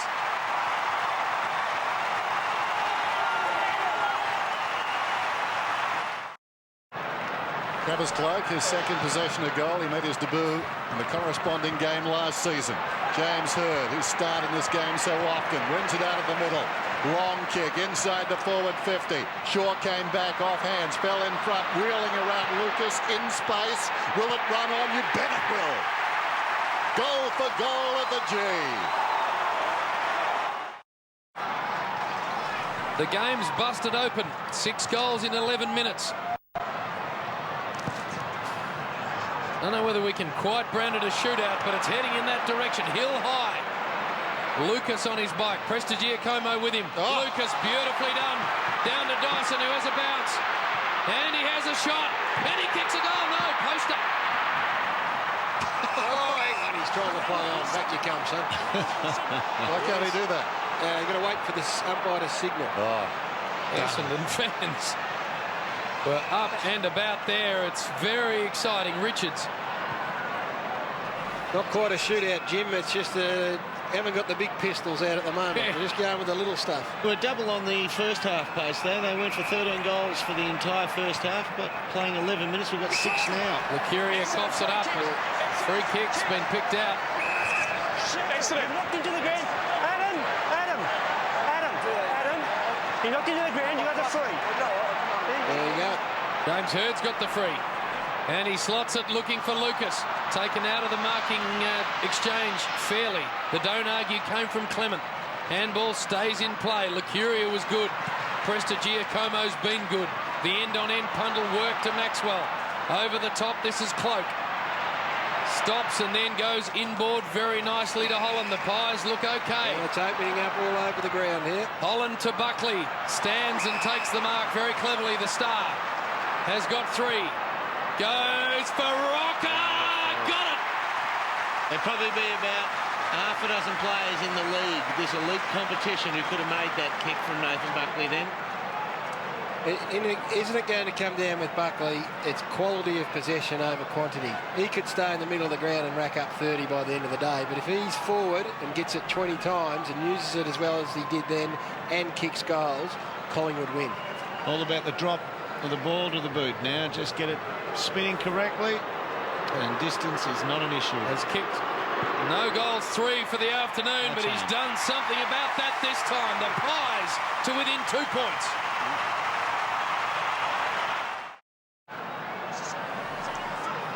2 points the margin then. It helps leading to a legend as well. And Rocker, an understanding of the talent of the football. McVeigh tried to get it out. Monfries does eventually. Hurt a fumble. Burns in the opposite direction at close quarters. O'Brien went down. Stanton under pressure. Hooks inside the forward 50. Had it bounce. Awkwardly for the man in front, Dyson. Working at the back was Clement. Comes out wide. And Thomas working into the game nicely. Has it between the lines. Half back and centre wing. 10th possession coming up for Thomas there. Lacuria. What a contrast there. You've got to find a forward, the Bombers. They've got to find another one. That's their problem. The Magpies will overrun them. Young legs around the boundary. Thomas steps around Johnson and Watson. Back to Lacuria. Spots a man loose, Johnson. And he stretches and takes it right on the line. Eyes Buckley on the move, who takes the mark low down. What a beautiful kick. Yeah, he's got Slattery there. Slattery found himself just trying to corral him. Didn't have touch, body contact. Once again, Nathan went to pretend he was running back to the goal square, and now he turns around and double leads back up. Okay, so there's a chance from here. He wouldn't back too many. But Buckley, perfect configuration to work it right to left. 6 times, best and fairest. It's coming back, but it won't come back enough. In the opposite pocket, Fletcher up very high. Solomon got the crumb, quickly away. Heffernan, Hurd. I love it, Murray. Had a lot of the football, and that's holding it surely. Tarrant will get it. Oh, what a big turnover. Yes, makes you want to do that. Take a bow, Chris Tarrant. Take a bow. This is what it's all about as a forward. Is you don't give up. You chase them down. Anything can happen. There was nothing in defence of Lovett Murray. There was absolutely nothing up the ground for him to kick to. Just got to kick it though, don't you? Don't He you would have turned it over. In traffic though, shouldn't you get more than 2 paces before you bounce it? Well, We that's had a that modern debate. day thing as well, isn't it? Had that debate the other night. Here's Tarrant, comes in and he misses. Robert Murray, a let-off, standing on the mark. He's playing with such confidence. His confidence did him in that time. Great effort for a forward to chase him down like that. Fletcher kicks to himself. Then sees something he likes in the form of Adam McPhee, who's been good in the back line. He's got to stop and prop, and now this is dangerous across the ground. It's going to work, though, to Lovett Murray. I think he'll have a bounce this time. Not so short. Goes to Watson and centre-half back. Oh, great stuff. Your voice carries. His kick's okay. Stanton to McVeigh. McVeigh now to Johnson. Yeah, he's run hard from the opposite half-back flank. Got Ryder on. The kick's not going to get to him. Heath Shaw's been excellent. So is this man. 12th mark, in fact, for Heath Shaw. That's number 13, if it's carried far enough. It hasn't. He's called to go, and does go. Who would know today? Well, he's a bit stiff in that area. That's been the Bermuda Triangle. Yeah, Paddy Ryder should just give a little bit of an effort, or at least pretend he's trying to chase down. Richards. He's called to go. Left foot to Cloak. Cloak gets it and goes. He's got the 2 big guns to go to. Tarrant's one of them. McPhee with him. Couldn't take the mark, but infringed. He's becoming an issue now, Tarrant. He's making space behind him. He's getting a few of these out on the lead. That's a push in the one hand in the lower back, one on the shoulder. Tarrant long. 2-on-1 here, Rocker. Lovett Murray, well done. Fletcher, well done. And this is Lovett. He's at right half back, told to play on. Leisurely pops it over the top. It gets there in time. Kipler Bradley started very well on the forward line. Has it between the lines, half back and centre wing. Little chip. Lucas out muscle. Prestigiacomo knocked it away. Maxwell gave it back to him. He did a Dick Cheney. He kicked it straight into Lucas. How good's Prestigiacomo been today? Body on body is as good as they get. He's fantastic against Scotty Lucas. Well, Lucas has got the free. Across the ground he goes to Solomon inside the centre square. Solomon settles it down. A brief respite. Now, nobody stands the mark. I would love somebody just to put the ball down and sit on it. In fact, we should make that attractive for the players. There goes Lovett, gets a hand pass away to Stanton. Whoever does that can compare millionaire. Down towards the pocket. Runs out of bounds. It'll be thrown in. Just to make a point, guys. Yes, well, that'll be interesting, Den. But right now, this boundary throw-in is where David Hill's been very good. I'm not expanding on your point. He has created 3 goals already from this situation. Oh, have you got it? One down by Richards. The clearance for the Collingwood Footy Club. Slattery's got to run back. Did so, but couldn't complete the mark. Cloak wrapped up. Hard to win ball, centre of the ground. The umpire wants it. Certainly opened out in this, apart from that passage of play, certainly opened out in this third quarter. Just starting to find a bit of space now. Players are using the ball more wisely. Richards down to Watson around the body. McPhee. Dangerous herd. It carried him. Hill gets involved now, but has to cough it up.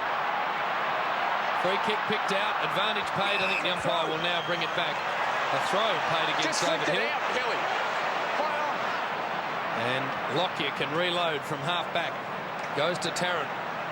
Now this is where they look for the short one down the line, or they still should try and go inside to the centre square. Tarrant, a good kick to Cloak. Takes a good mark out in front of the eyes and out in front of Solomon.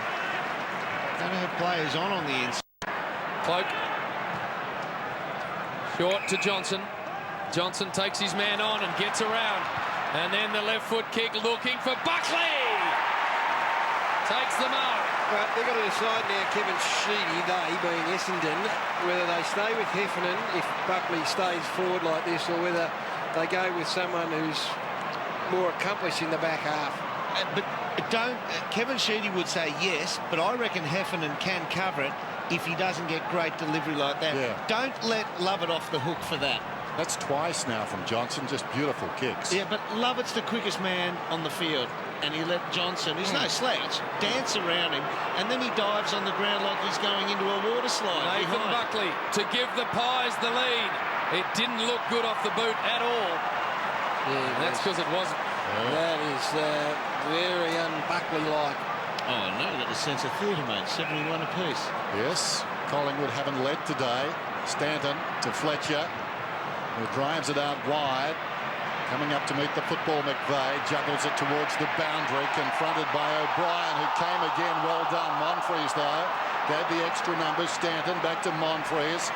Lucas, clever hand pass over the top. Dyson surrounded, puts it forward. Lovett Murray got it away. The kick goes deep into attack there towards Hill. Had it knocked away to the outside of the boot. Good, but he's missed. Just missed. Solomon involved in that build-up as well.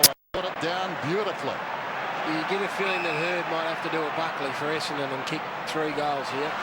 O'Brien, long in the Fraser direction. He picks it up.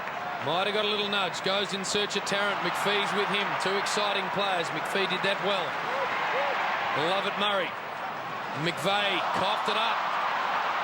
Slapped forward by Maxwell. And a locked up ball. No. Tarrant. Back to Johnson. Johnson. 2 Pies free here. Williams Didak. This time to give him the lead and bring the house down. Oh.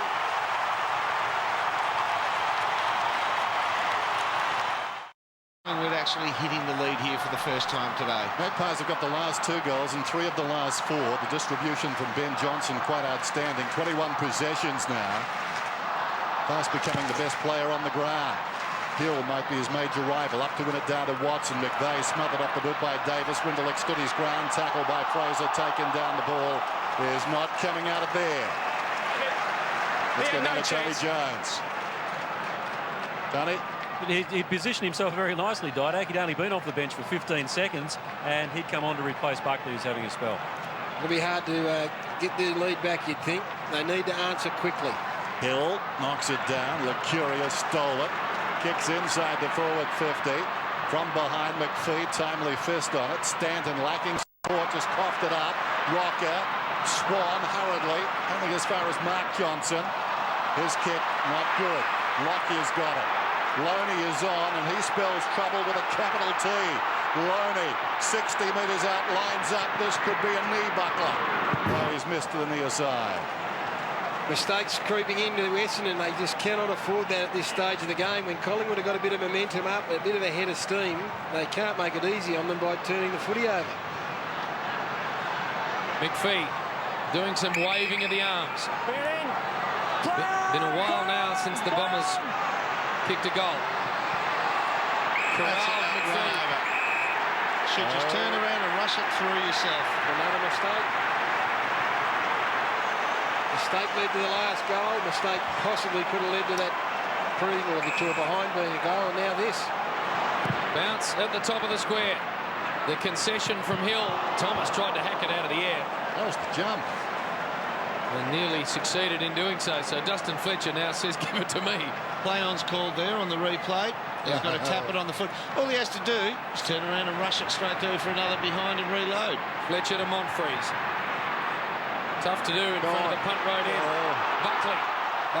Bradley, I should say. Coughs that footy up. The Pies pouring on the pressure. It's inside the forward 50 again, but McPhee, a very nice mark. Can't penetrate. They can't penetrate there. Fletcher's got it. Across the ground. Now here's an opportunity. Welsh has it. McVeigh is running now. If it sits for him, he can run to the 50, line it up and kick a goal. Well, so much for that advice. Goes with a half volley to Hurd. Made it difficult. Clement ties him up. They wrestle after the football. The crowd gets involved. So does the umpire. But to nobody's satisfaction, really. He's going to bounce it. Not sure that was the option. McVeigh has a long kick. Well done by Fraser. Stood his ground. Took the football. Loney at half back. Under no real pressure. Kicks towards the wing. Dynack was in front, off hands. O'Brien judged it nicely. Waited. Got it to Lucuria. Kicks to centre half forward. Tarrant. Collingwood irresistible for the moment. Oh, should have just kept running there. Travis Clark, he had all the space to run it in. Rocker would have held it out for him. Poor run all over the ground though. When they get that footy, they are waves of Collingwood players running. Coming up 6 goals last week. His best effort against the Bombers 5, Anzac Day 2001. He won the Anzac Day medal, but this kick is wayward. Through for a behind. Collingwood increased their lead. It's out to 8 points in 3/4 time. Can't come quickly enough for the Bombers. Can they sneak a late one? This is Ryder. All gone a bit quick for Paddy Ryder today. He's a super talented kid. You're right. He's just still picking up the tempo of league footy. And still yet to learn how to pick up his opponent. Dyson back to Fletcher. This is Ryder running across the other side of the ground, and he presents. Got Hill on down the line, but he's got 2 players to beat, so he hangs on to it. Very stagnant all over the ground here. So Ryder long to no one. There's no one pushing up. They haven't got anyone who's running hard into space to create space for someone behind them to run into. So you end up getting this situation. It is soul-destroying when you see that, when you're one of the 17 other blokes on the ground, or 16. Back to Clement. Not the marker, not the kicker. You think, oh no, this is all going against it. That's a beautiful kick to Tarkin Lockyer. To Didak. He's off. The Pies looking very, very good. Didak. That's not great though. Straight into the waiting arms of Lovett Murray. 25 possessions now. Lucas, but it's all being done in the back half by Essendon. Nothing beyond half forward. Lucas hugs the boundary. Rioli takes the mark. I wouldn't even mind seeing Kepler Bradley go back to fullback, perhaps on Anthony Rocker in the last quarter, and try Fletcher up at half forward or something like, just to throw the cat amongst the pigeons, because they're going to run out at a steady pace from here in Essendon without any changes. 2 seconds remaining. Michael Malthouse down on the boundary, the 5th longest serving Collingwood coach. Past Tom Hafey in round 1. Here's Watson, gets the kick away, pulls it back. Now is it going to be a reload free kick? It's a hold. That'll have a kick after the siren. So he paid it for a hold on Bradley, did he? Yep. You can't hold. Yes. That's it, Mark's there. No play, guys, no play. Shane, another metre. No word from O'Brien. Like an admonishing mother, umpire Woodcock. Such an important kick. A goal didn't look likely. Yet after the siren, Kepler Bradley, they put it through and pull the margin back to just 2 points. Bradley kicks and kicks well enough. Pulled it, I think. Boys celebrating. Never trust him again. They shot that one down. It was tight, and they get the wrong call. So three-quarter time, Collingwood 11-14, Essendon 10-13. The margin not as Bradley hoped. It's 7 points the Magpies' way. Anzac Day 2006.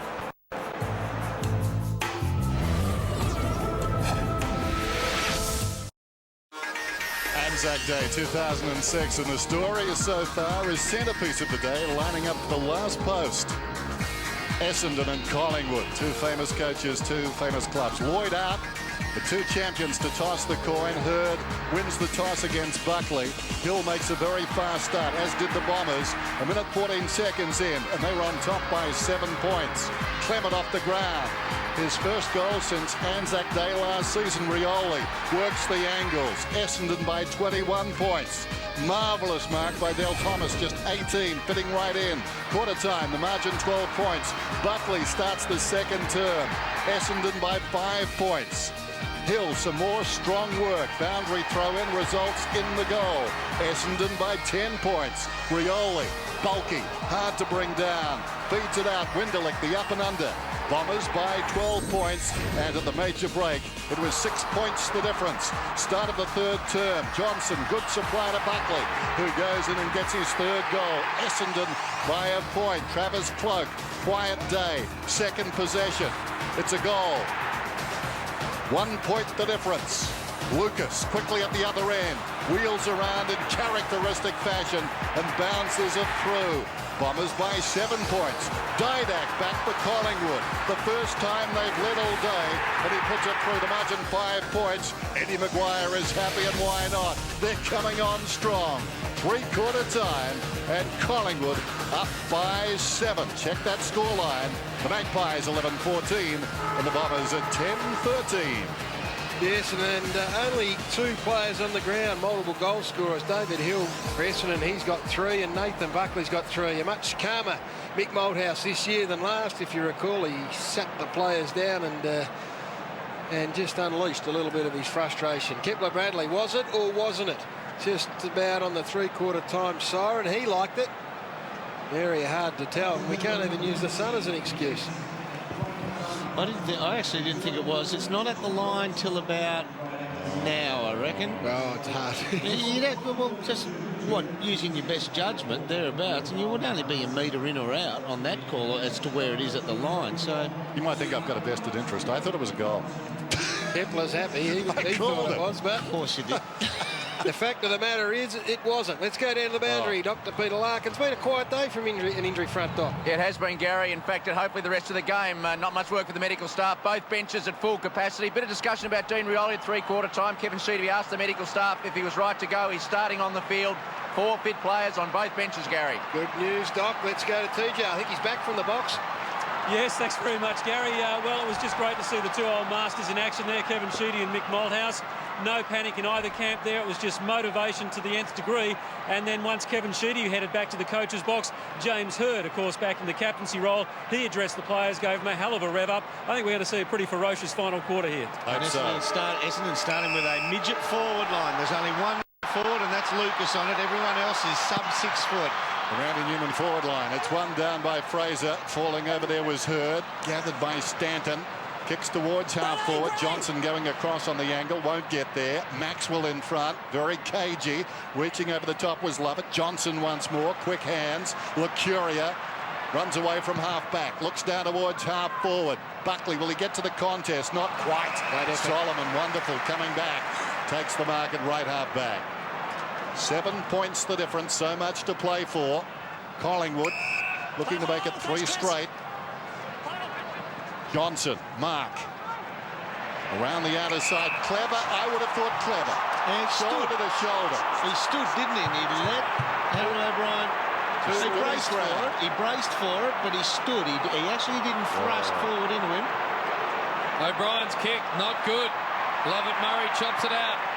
Over the top now. Lucas in front of Prestigiacomo. Presti closed him down well. Got with the ball. He's gone holding the ball. Gee, Scott Lucas has had a very quiet day by his standards. Over the top by hand, Prestigiacomo. O'Brien has a bounce. This is where he runs into trouble. Again. It's chopped off. This time the handball will work. Dane Swan.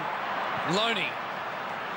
Nice the man you want to do the kicking. Gets it to Buckley. Barrett on Solomon now. Buckley to Burns. Rocker wants it in long and quick. And Burns obliges. You go closer. It is going a long way. Not marked on the line. Picked up by Solomon. Tumbles it out of there. Jobe Watson's pickup was terrific. The kick needs to work. Lovett Murray waited for the footy. Buckley went and got it. Sensational to Johnson. Over the top to O'Brien. Again a little fumbling error, but he gets it back to Johnson. Johnson inside the 50. Fraser will take it. The angle will be tight. Now that's all his vision saw was Josh Fraser in the pocket there. But once again, the target he had to kick to, given the boundary one side and the encroaching David Hill on the other. Have a look how well he pinpoints this up. That is a precise kick. Josh Fraser, tight angle. The kick's on the way. The crowd behind the goals will tell us. And that's it behind. Ben Solomon must have read the script. There must be a point at the end, I think. But he chose to kick it. Yeah, it was a courageous effort. He couldn't go out of bounds either. He would have been pinged. Just across the line would have been okay for a point. There's Lovett looking for Hurd. He's outnumbered. Goes to ground. Flicked back by Didak. Well done, Maxwell. Waited for Didak to come back into play. Watson gets on the end of an errant kick, though. Squares it.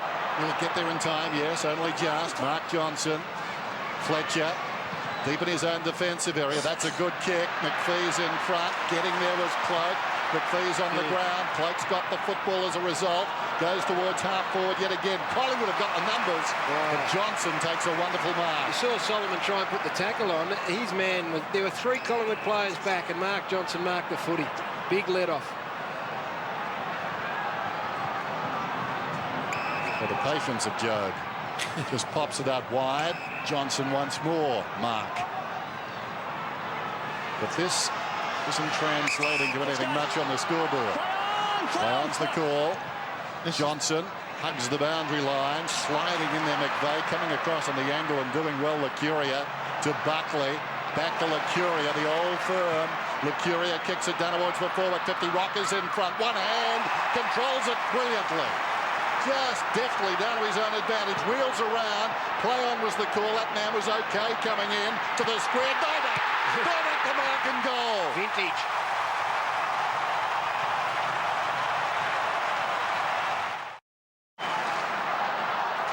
Danger time now for the Bombers.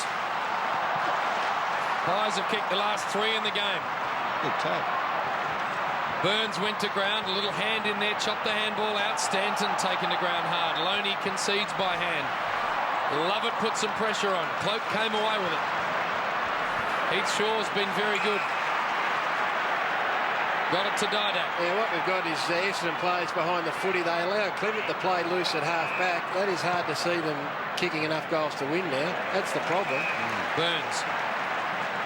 Going to have to come in a flurry at about the 15-minute mark. I think they're going to have to man up to him. That's what they're going to have to do. Burns long, 2-on-1 situation here. Hill went hard. Hurd got the handball, sort of worried it out of there. Jobe Watson, now Lovett. Lovett's handball missed its target, made it very hard for Welsh. Hurd just picked it up. 2-on-1 here, though. No marking target. Rioli made Shaw earn it. Now a very strong tackle put on by Lucas. Numbers with the Bombers. Stanton picks it up. Can he kick one for his club? No. Misses to the left. At least on that occasion, there was 1-on-1. They were able to get numbers there and give them a genuine contest, and they won the contest. Lockyer, as he's done all day, bangs it in very quickly. Maxwell Left half back goes long towards the wing, and why not? Buckley threw himself at it. When the kick still was to be received by Maxwell, Buckley at half forward had already started to run to the wing position. Just great reading of play. Clever kick off his step to Johnson. Gives it across to support Swan. Down towards full forward. Rocker got rid of his man. Backing up though for Essendon Hill. Welsh, McPhee, the look-away hand pass. Both were looking away. Spells disaster. Fletcher to Watson.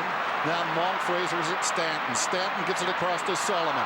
Untidy hand pass. Solomon goes again. Dragged down by Clement. Slapped out of there by Stanton. Socket forward by Rindelek.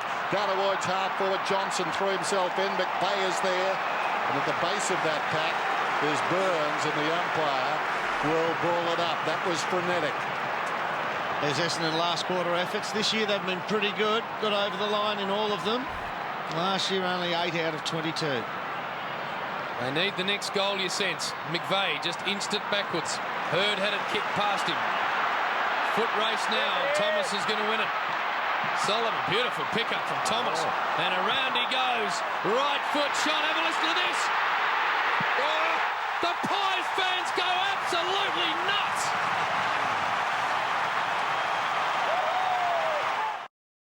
He mesmerised a couple of Bombers there and simply watched. The boy from Druin, the second man taken in the 2005 draft. A wonderful goal. Lucuria left it behind. Hurd kept his head to Stanton. Goes down towards half forward. Lovett, clever. Tried to forge a path there for Watson.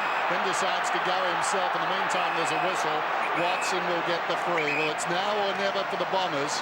They trail by 19 points. Kepler-Bradley's back onto the ground, half forward. I just tend to think it didn't blow them out of the water in the first half. Go Fletcher up there and Bradley back. Lucas offered the lead. Getting in behind was Hurd, taken down strongly. The ball across the boundary line. Devon Sheedy, 26 seasons now with the Bombers. Coming off his worst season, just the 8 victories last year. There's the boundary throw in. Hill trying to reach over the top. O'Brien touched it. O'Brien comes away with it towards the wing. Cloak stretches and marks it. When Shane O'Brien runs away from a standing start, that is not a good sign for the opposition. Down towards half forward. What are you saying? He's not overly quick. McPhee flicks it back. Fletcher. Sock is off the ground. Stanton runs onto it. Spots Bradley. Thought about going back. Used him as a decoy. Well done by the big fellow. Touches it down. Gets it across to Watson. Now McPhee. McPhee, good kick. This is a chance now for the Bombers. It's in good hands. Rioli rumbles down towards half forward. Kicks long. Will it run on? It bounces the wrong side. The wrong side of the post. Perfect word to describe how he's travelling to, Den, is Heath Shaw. 13th mark, Jim, for Heath Shaw. Had a good day. So is this man Johnson. He's been super. Kicks it high. Buckley. Contested ball with Slattery. They all mean so much now, the 50-50s. Essendon win this one. Bradley. Good kick to McVeigh. Out wide, and there's the rumbler. And there's the beautiful kick to the champion, James Hurd. That's one thing he's always been able to do, Dean Rioli, and that's dispose of the footy. Oh, he's a beautiful thinker, the way he goes about his footy, and his execution with foot skills is just sublime on most occasions. That's a great shot of it, isn't it? You see Kepler-Bradley, he's the half forward now. He got the ball up there between the centre and half back. He's got to be in the action half forward. Must goal this. And the mailman delivers.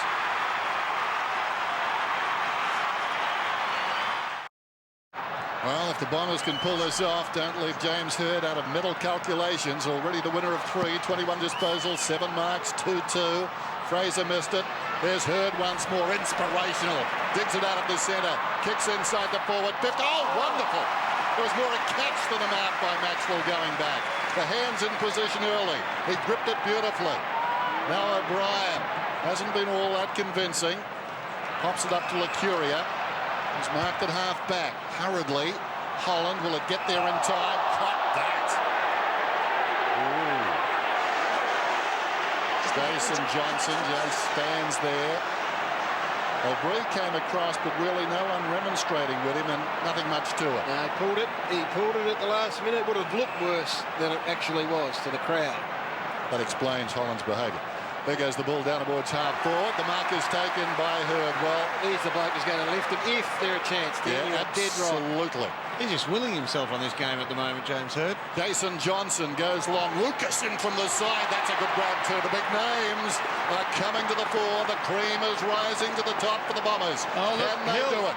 Hill's got Harry O'Brien against him. 50. Yeah, about Scott Lucas, welcome to the party. If you can just have 10 minutes.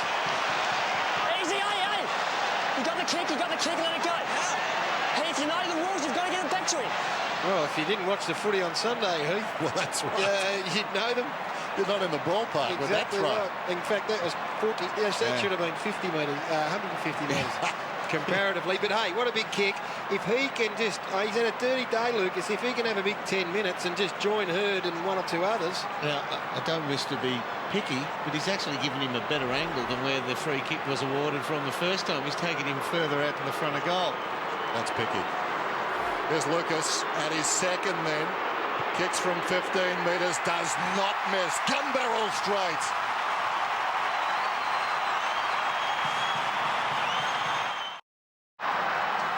It's back to a goal. Buckley, sensational. Hurd, sensational. Holland down to the centre. Long ball forward. McPhee flies high, gets a hand to it. Fletcher back here now. Right out of it. Picked up by Rocker. Now it's Didak. And the Pies get another one.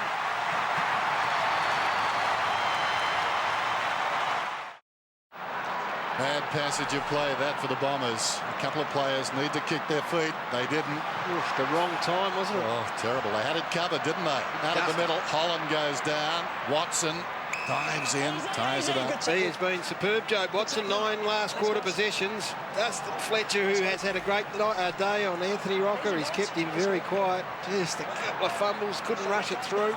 Coming in, Watson in terrific form. 54 possessions in the last 2 weeks, including 41 hand passes. Thumped forward. Didak, Loney, swings it out wide. Favours Buckley, hands to it, couldn't hang on. Slattery somehow stumbles and mumbles his way through. Had the football in front, at least initially. Now in dangerous hands. Didak pulls it back. Already he's kicked 3. Oh, well stifled there by Fletcher. Backed himself against the football, but the kick coming out was poor. Back it comes from Tarrant, and Didak has taken the mark. It's a good shot from downtown, so to speak. Some good hands here for the Magpies. And composure from Tarrant. Dern, when the crowd's up and about and there's a lot happening, the temptation's to blaze. Yep. And he just spotted him up beautifully.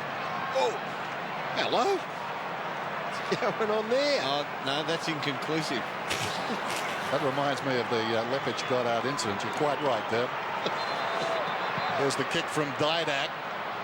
He's put it across the face. Oh, big leap down there by McPhee. It's still a live football. Backheeled through, I think, inadvertently by Rocker for a behind.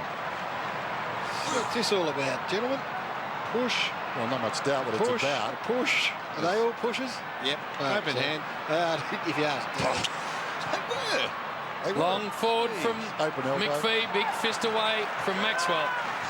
I think, Dennis, that Dermott could have been on hand when Jack Ruby dealt with old mate Harvey Oswald and would have said that was inconclusive. If you threw the film away, of course it was. It was an open hand. It was the forearm that was the problem. I don't know where it came from. Throw in. Bombers need one badly. Burns ragdolled. Tough stuff at ground level. Bombers fans want holding the ball. Umpire's not going to pay it. They had no chance. Got to clear him out a bit. McPhee's back here at centre wing. A kick behind the play for the Bombers. Joe Watson's been very good at the stoppages this last quarter. Hill slaps it with the open hand. Can they run onto it? Burns was terrific.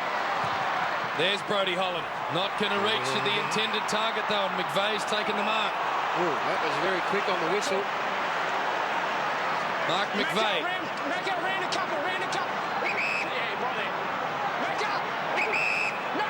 He's got Watson on short. Ignored that. I think he's not over the mark anyway, so he wasn't able to kick. Now he can. Left foot's going to land in the square. At the back, Kipler Bradley. Fist away at the front by Maxwell. And a behind. Taking up your point on Dean Rioli, yes, he has wonderful skills. Yes, he has all that great vision. And then, as you made mention, he rumbles forward and he looks overweight still. He's only got the ball 7 times. If he was fitter, he might have had it 14, 15 times. How better off is Essendon? Lockyer got it from Loney. He's on the outer side. Point taken. I don't think anyone's questioning his need to get fitter. Yeah. Tarrant being hung on to. He's going to get the free kick. No point pleading the case there. It was obvious. You got your arms around his waist, holding him. Heard the explanation.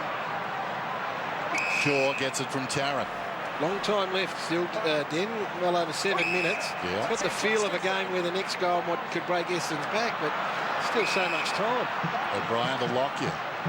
Short one to Johnson. And quite outstanding. It's right on the wing. Drives it long down towards the pocket. Indirect route, but strength. Walker just works. Another strong man, a wiry man in Fletcher, off the line of the football and juggles the mark. Now, he looked down to the goal square where Buckley has Slattery, and Buckley, whether it's a ruse or not, probably not over that distance, just pointed straight to the top of the goal posts and said, you take your shot. Walker. This would hurt. 53 metres out, miscues completely. They'll complete about 20 metres out from goal. Almost the mark up the top to Swan. Crumbed by Heffernan. Watson gave it to Hill. Back to Welsh. Now Rioli. His 8th possession. He's trying to get it up to a rumble now. No one to kick to, so he had to handball to Stanton. He's in the grasp of O'Brien. Kepler-Bradley now is wrapped up. Umpire wants it out. Players can't get it out. He'll bounce. This is where the gut-busting running comes in. You're tired, you're running out of defence, you need someone to be able to push into that space, but there was no one for the Bombers. If they get a quick kick forward, there is no one to take a mark for Essendon. Only Love it ahead, and he's going to be outsized. He'll try to get it down to Watson. Again, a clearance necessary. Bradley. Couple had hold of him. O'Brien just had a bit of a look. Now he's gang tackled by the Bombers. The thing about it is, Dan, they haven't got the run, so they can't carry the footy forward, which means they're going to have to kick, and Harry O'Brien's sitting back absolutely on his own. So you just wonder where this next goal's coming from. Got Hurd in a dangerous position if they can get it to him. McVeigh tries to knock it out. Stanton, kick only as far as O'Brien and Lockyer. They trade it. O'Brien has a bounce. Danger, danger this for the Essendon Footy Club, because you sense if the Collingwood boys can kick another one, it's game over. This is across the face of goal. Lovett Murray did very well. And he took the mark. And a big start to this game. Has faded a little in the second half. Called to go. Heffernan, hard running. Good kick. That's what you need. Now it opens up. Lucas on a long lead. Can he get rid of Prestigiacomo, who's been sensational? Clement there as well. The experienced Magpie defenders did a great job. Walker on the outer side. Johnson once more. He's been clinical. He takes on a would-be tackler. Fixed him right up. Down he goes on his knees. Gets it away to Shaw. Hurriedly onto the boot inside the forward 50. They wrestle. They both fall over. Fletcher and Tarrant. Loose ball at the back. Fraser hacks it out of midair. It wanders towards the opposite pocket and goes out. Ooh. It's been a classical game, Anzac Day 2006. One of the best we've seen. We've seen some good ones. Throw it in. Tarrant won it down. Watson, the quick hands, didn't find the target. Spills out of the pack to Burns. This could be fitting. The veteran back this afternoon. Dider. Well, that is interesting. They scramble after it. They'll have a ball up a metre out. Try that on closed captions. He had the footy. He had the footy, Andrew Welsh. He was going to kick it, and Welsh had his hand on top of it. Yeah. This is unbelievable. That is desperation right there.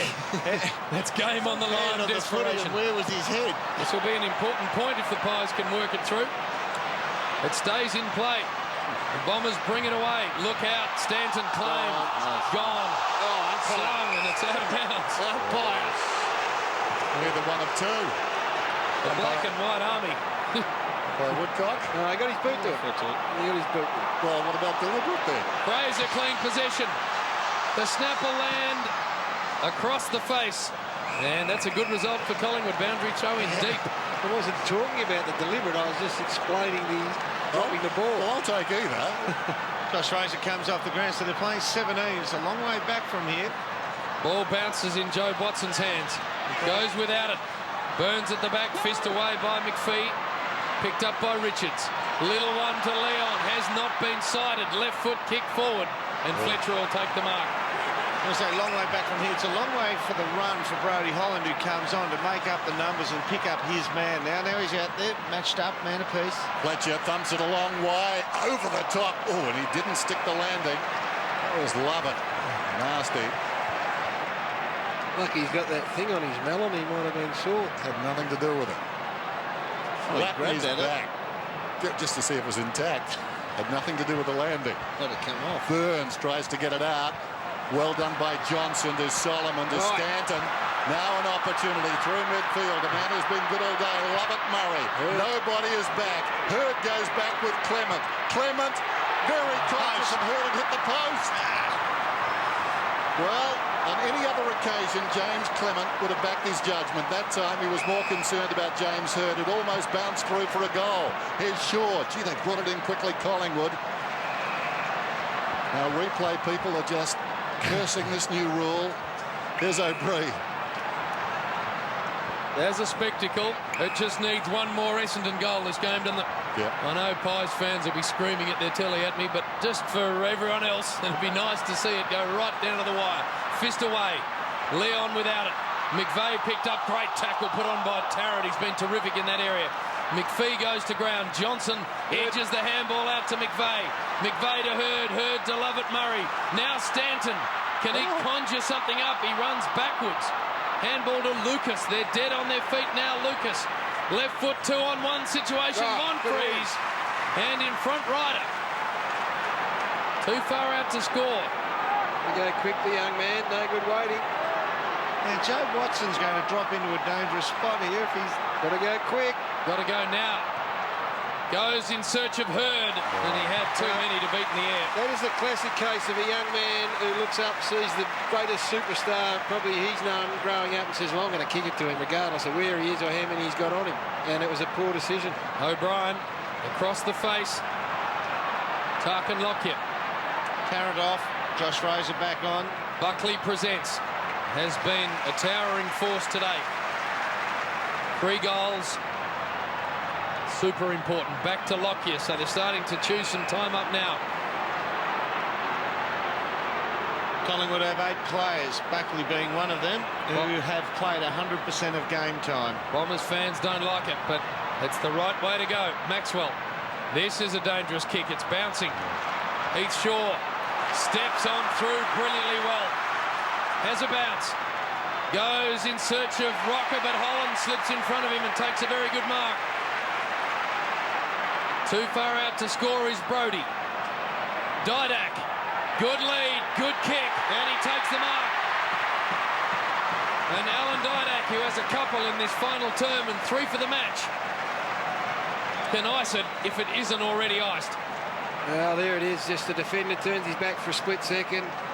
That's an interesting starting point for Welsh, isn't it? You wonder why Dermy doesn't start 10 metres come back in, back to the spine of the ground to say, all right, if you want the open space to lead, it's going to be hard along the chalk of the boundary. He has the goal line behind him to protect him. Yep.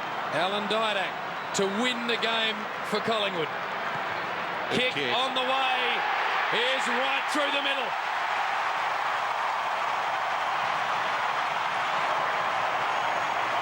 Well, 4 goals, 3 in the last quarter. First time they've kicked in excess of 100 points since 1998 on Anzac Day, so that is a good sign. And I'll tell you what else is a good sign. Is that well, it's not for Chris Tarrant, but they've been able to amass this score with no goals from Chris Tarrant, 1 goal from Anthony Rocker, none from Fraser, and only 1 from Travis Cloak. So might be time for the jacket, I would imagine. And you have lost 6 of the last 7, so it'll be a pretty sweet victory for the Magpies. And Collingwood will be surging up the premiership ladder at the final siren. One down by Richards, taken by Holland.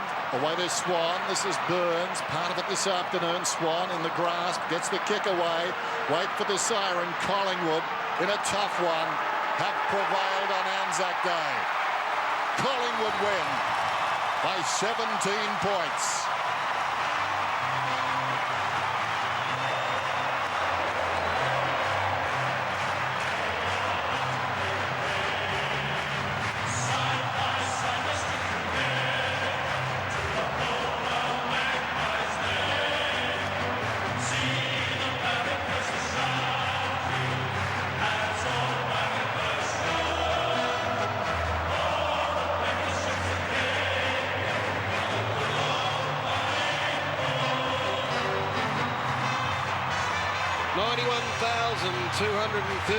People here at the MCG. They've witnessed it wasn't classically skilled, but it was a contest of the very highest nature, and they've prevailed. The Magpies by 17 points, their third loss in a row for the Bombers, so something to think about. They felt the absence of Matthew Lloyd, no question about that, but Collingwood, they had to do it. They had to come from behind, which is a fair effort. And there's a young man out there who this time last year was running around in the under-18s. 4 games into the season, I think Colt Hero is not far off the mark. Dale Thomas is with Tony Jones. Dale, Gary Lyon was just saying this time last year you were running around in the minor league. Yeah, that's exactly right, mate. But to get out here today in front of this crowd and get a victory like we just did there, it's unreal, mate. You were pretty keen to make an impact, weren't you? Yeah, definitely. Mitch put it on us all week to be a big game player, so all the boys have proved that today. We've come out here and stuck to the task for 4 quarters and got up. How do you control your nerves in that sense of expectations and the haunting last post and all the rest of it standing out here? Yeah, well, it is a bit daunting, but it's been good. Try to thrive on the pressure, and all the boys have been great, and they got words of advice. So it's just great to get the win on the board. A beautiful goal in the last quarter, and tell us about that mark in the first quarter that'll live on for a while in your mind, I'm sure. Yeah, just lucky, I guess. The ball just found me in the right spot. And what did some of the older players say to you going into this match? I just treat it as another game, really. At the end of the day, that's all it is. Just a bit bigger occasion, I suppose. Surely you're not going to tell me you're just happy to get the 4 points. Nah, I'm not, mate. That win's unreal. Good on you, Dale. He's got some personality, the boy. He's already been nominated as a NAB Rising Star winner, and he will give it a shake at the end of the year if he continues on in this vein. He's a good kid, isn't he? We're seeing all the psych evaluations, regardless of the talent he has. All the psych evaluations said he's got a big future ahead of him and will handle all the responsibility. Let's go down to the ground now for the post-game celebrations. The MC at the AFL, Craig Willis. Well, ladies and gentlemen, let's put our hands together for a wonderful display of Australian football by these 2 wonderful teams.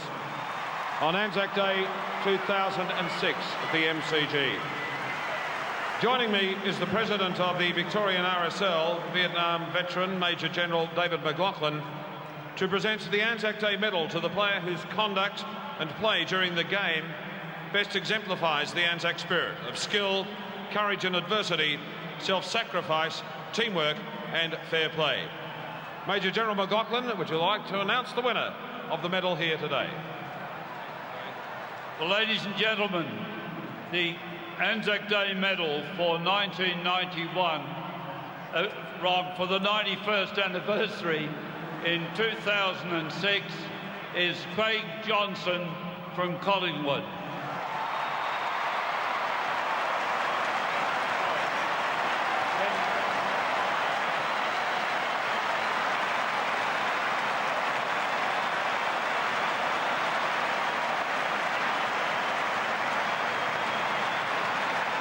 Ben, might just get you to say a few words, mate, if you would. First of all, well done, Essendon. It's always a good game on Anzac Day. Thanks to the crowd, another big one.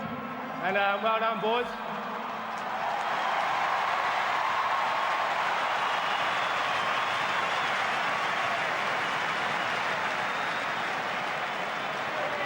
Ladies and gentlemen, the Anzac Day trophy which we're about to present is a perpetual trophy provided by the RSL in dedication to the memory of those footballers who served in times of war.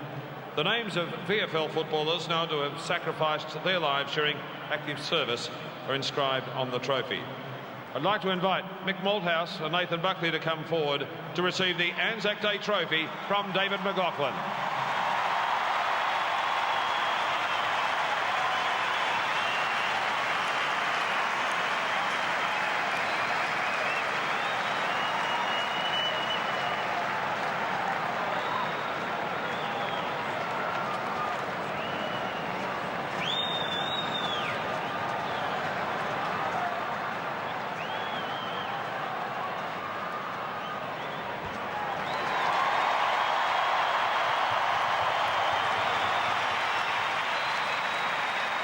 I'd like to thank the crowd for coming out, first of all.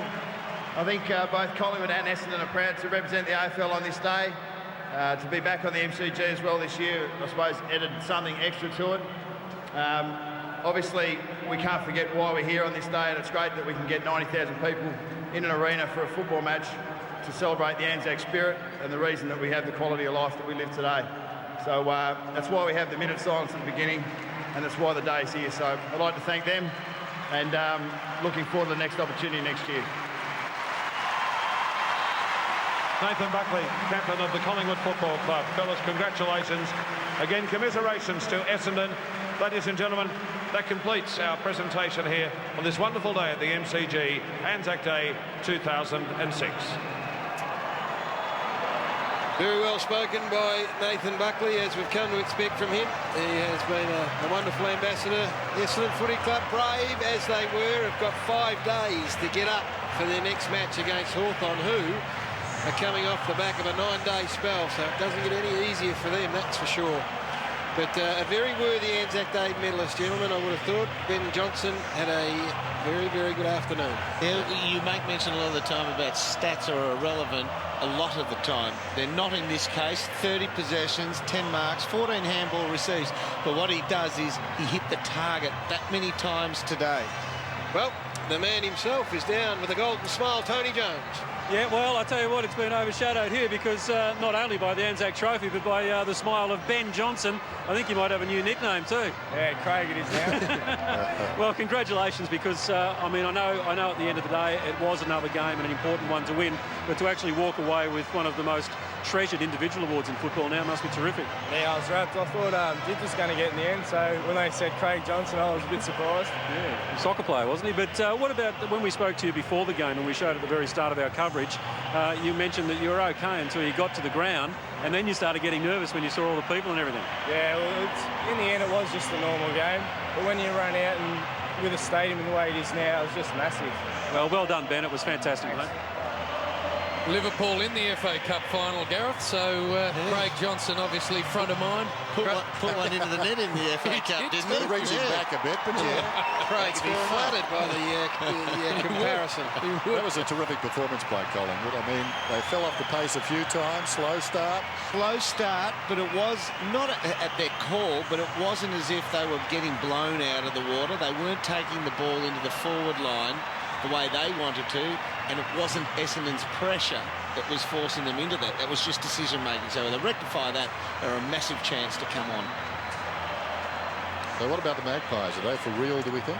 They're for real with their scoring opportunities. They've got a potent forward line. Anthony Rocco was covered by, you know, one of the best full-backs of the last 30 years or so. And they still had opportunities elsewhere, with Tarrant being covered. Well, they got their 100 points today, 15 goals. Last year, they were very frugal in their output going forward. Different personnel, though, wasn't it? They did it well with it. You know, as Tim said, Rocker didn't have a big day. Tarrant didn't score a goal. At the other end of the ground, Prestigie Carmo attracts some criticism, but he kept Scott Lucas very, very quiet. And they got Buckley, who can do most things. So, yeah, I thought he was superb, Buckley. When it was drying up, he got 3 goals, and he still used the ball wisely. And then you take into account, remember the one Rocky got on lace out in the second quarter? That was third quarter was a magnificent kick. All that type of stuff goes to suggest that Nathan Buckley's 19 possessions were abnormally good. And Ben Johnson in the midfield, I mean, his distribution is very good. We saw that a few times today. Just hit Buckley on the leg. Turn it over, but today was one of his A-grade games by foot. Well, we've heard the song once sung by the supporters out here, 91,000 of them. Ryan Laney celebrating his 100th game. He'll take centre position and get a fair dousing, you'd imagine, along the way.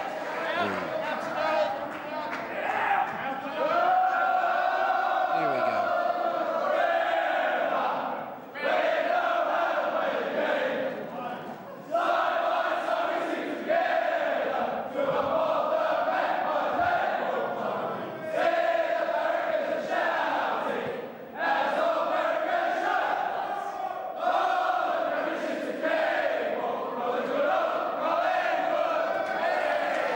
Very nice Nicely done indeed, as it was by you fine gentlemen, James Brayshaw, Dennis Committee. Wonderful call. Enjoy the rest of the week. The season comes, the next round comes out very quickly, Derm. You relax and have the rest of the day off if you wouldn't mind. Gee, thanks, Paddy. It's been a big Anzac Day here. 91,234 people. Footy back at the MCG. It was the Magpies by 17 points. Anzac Day football. A presentation of Nine's wide world of sport. The 2006 Toyota AFL Premiership season proudly brought to you by Hungry Jack's. The burgers are better at Hungry Jack's. Oh yeah. Amy, lucky you're with Amy. The new 4 and 20 Traveller Pie, easy to eat on the go. And TAC, a 15-minute power nap could save your life.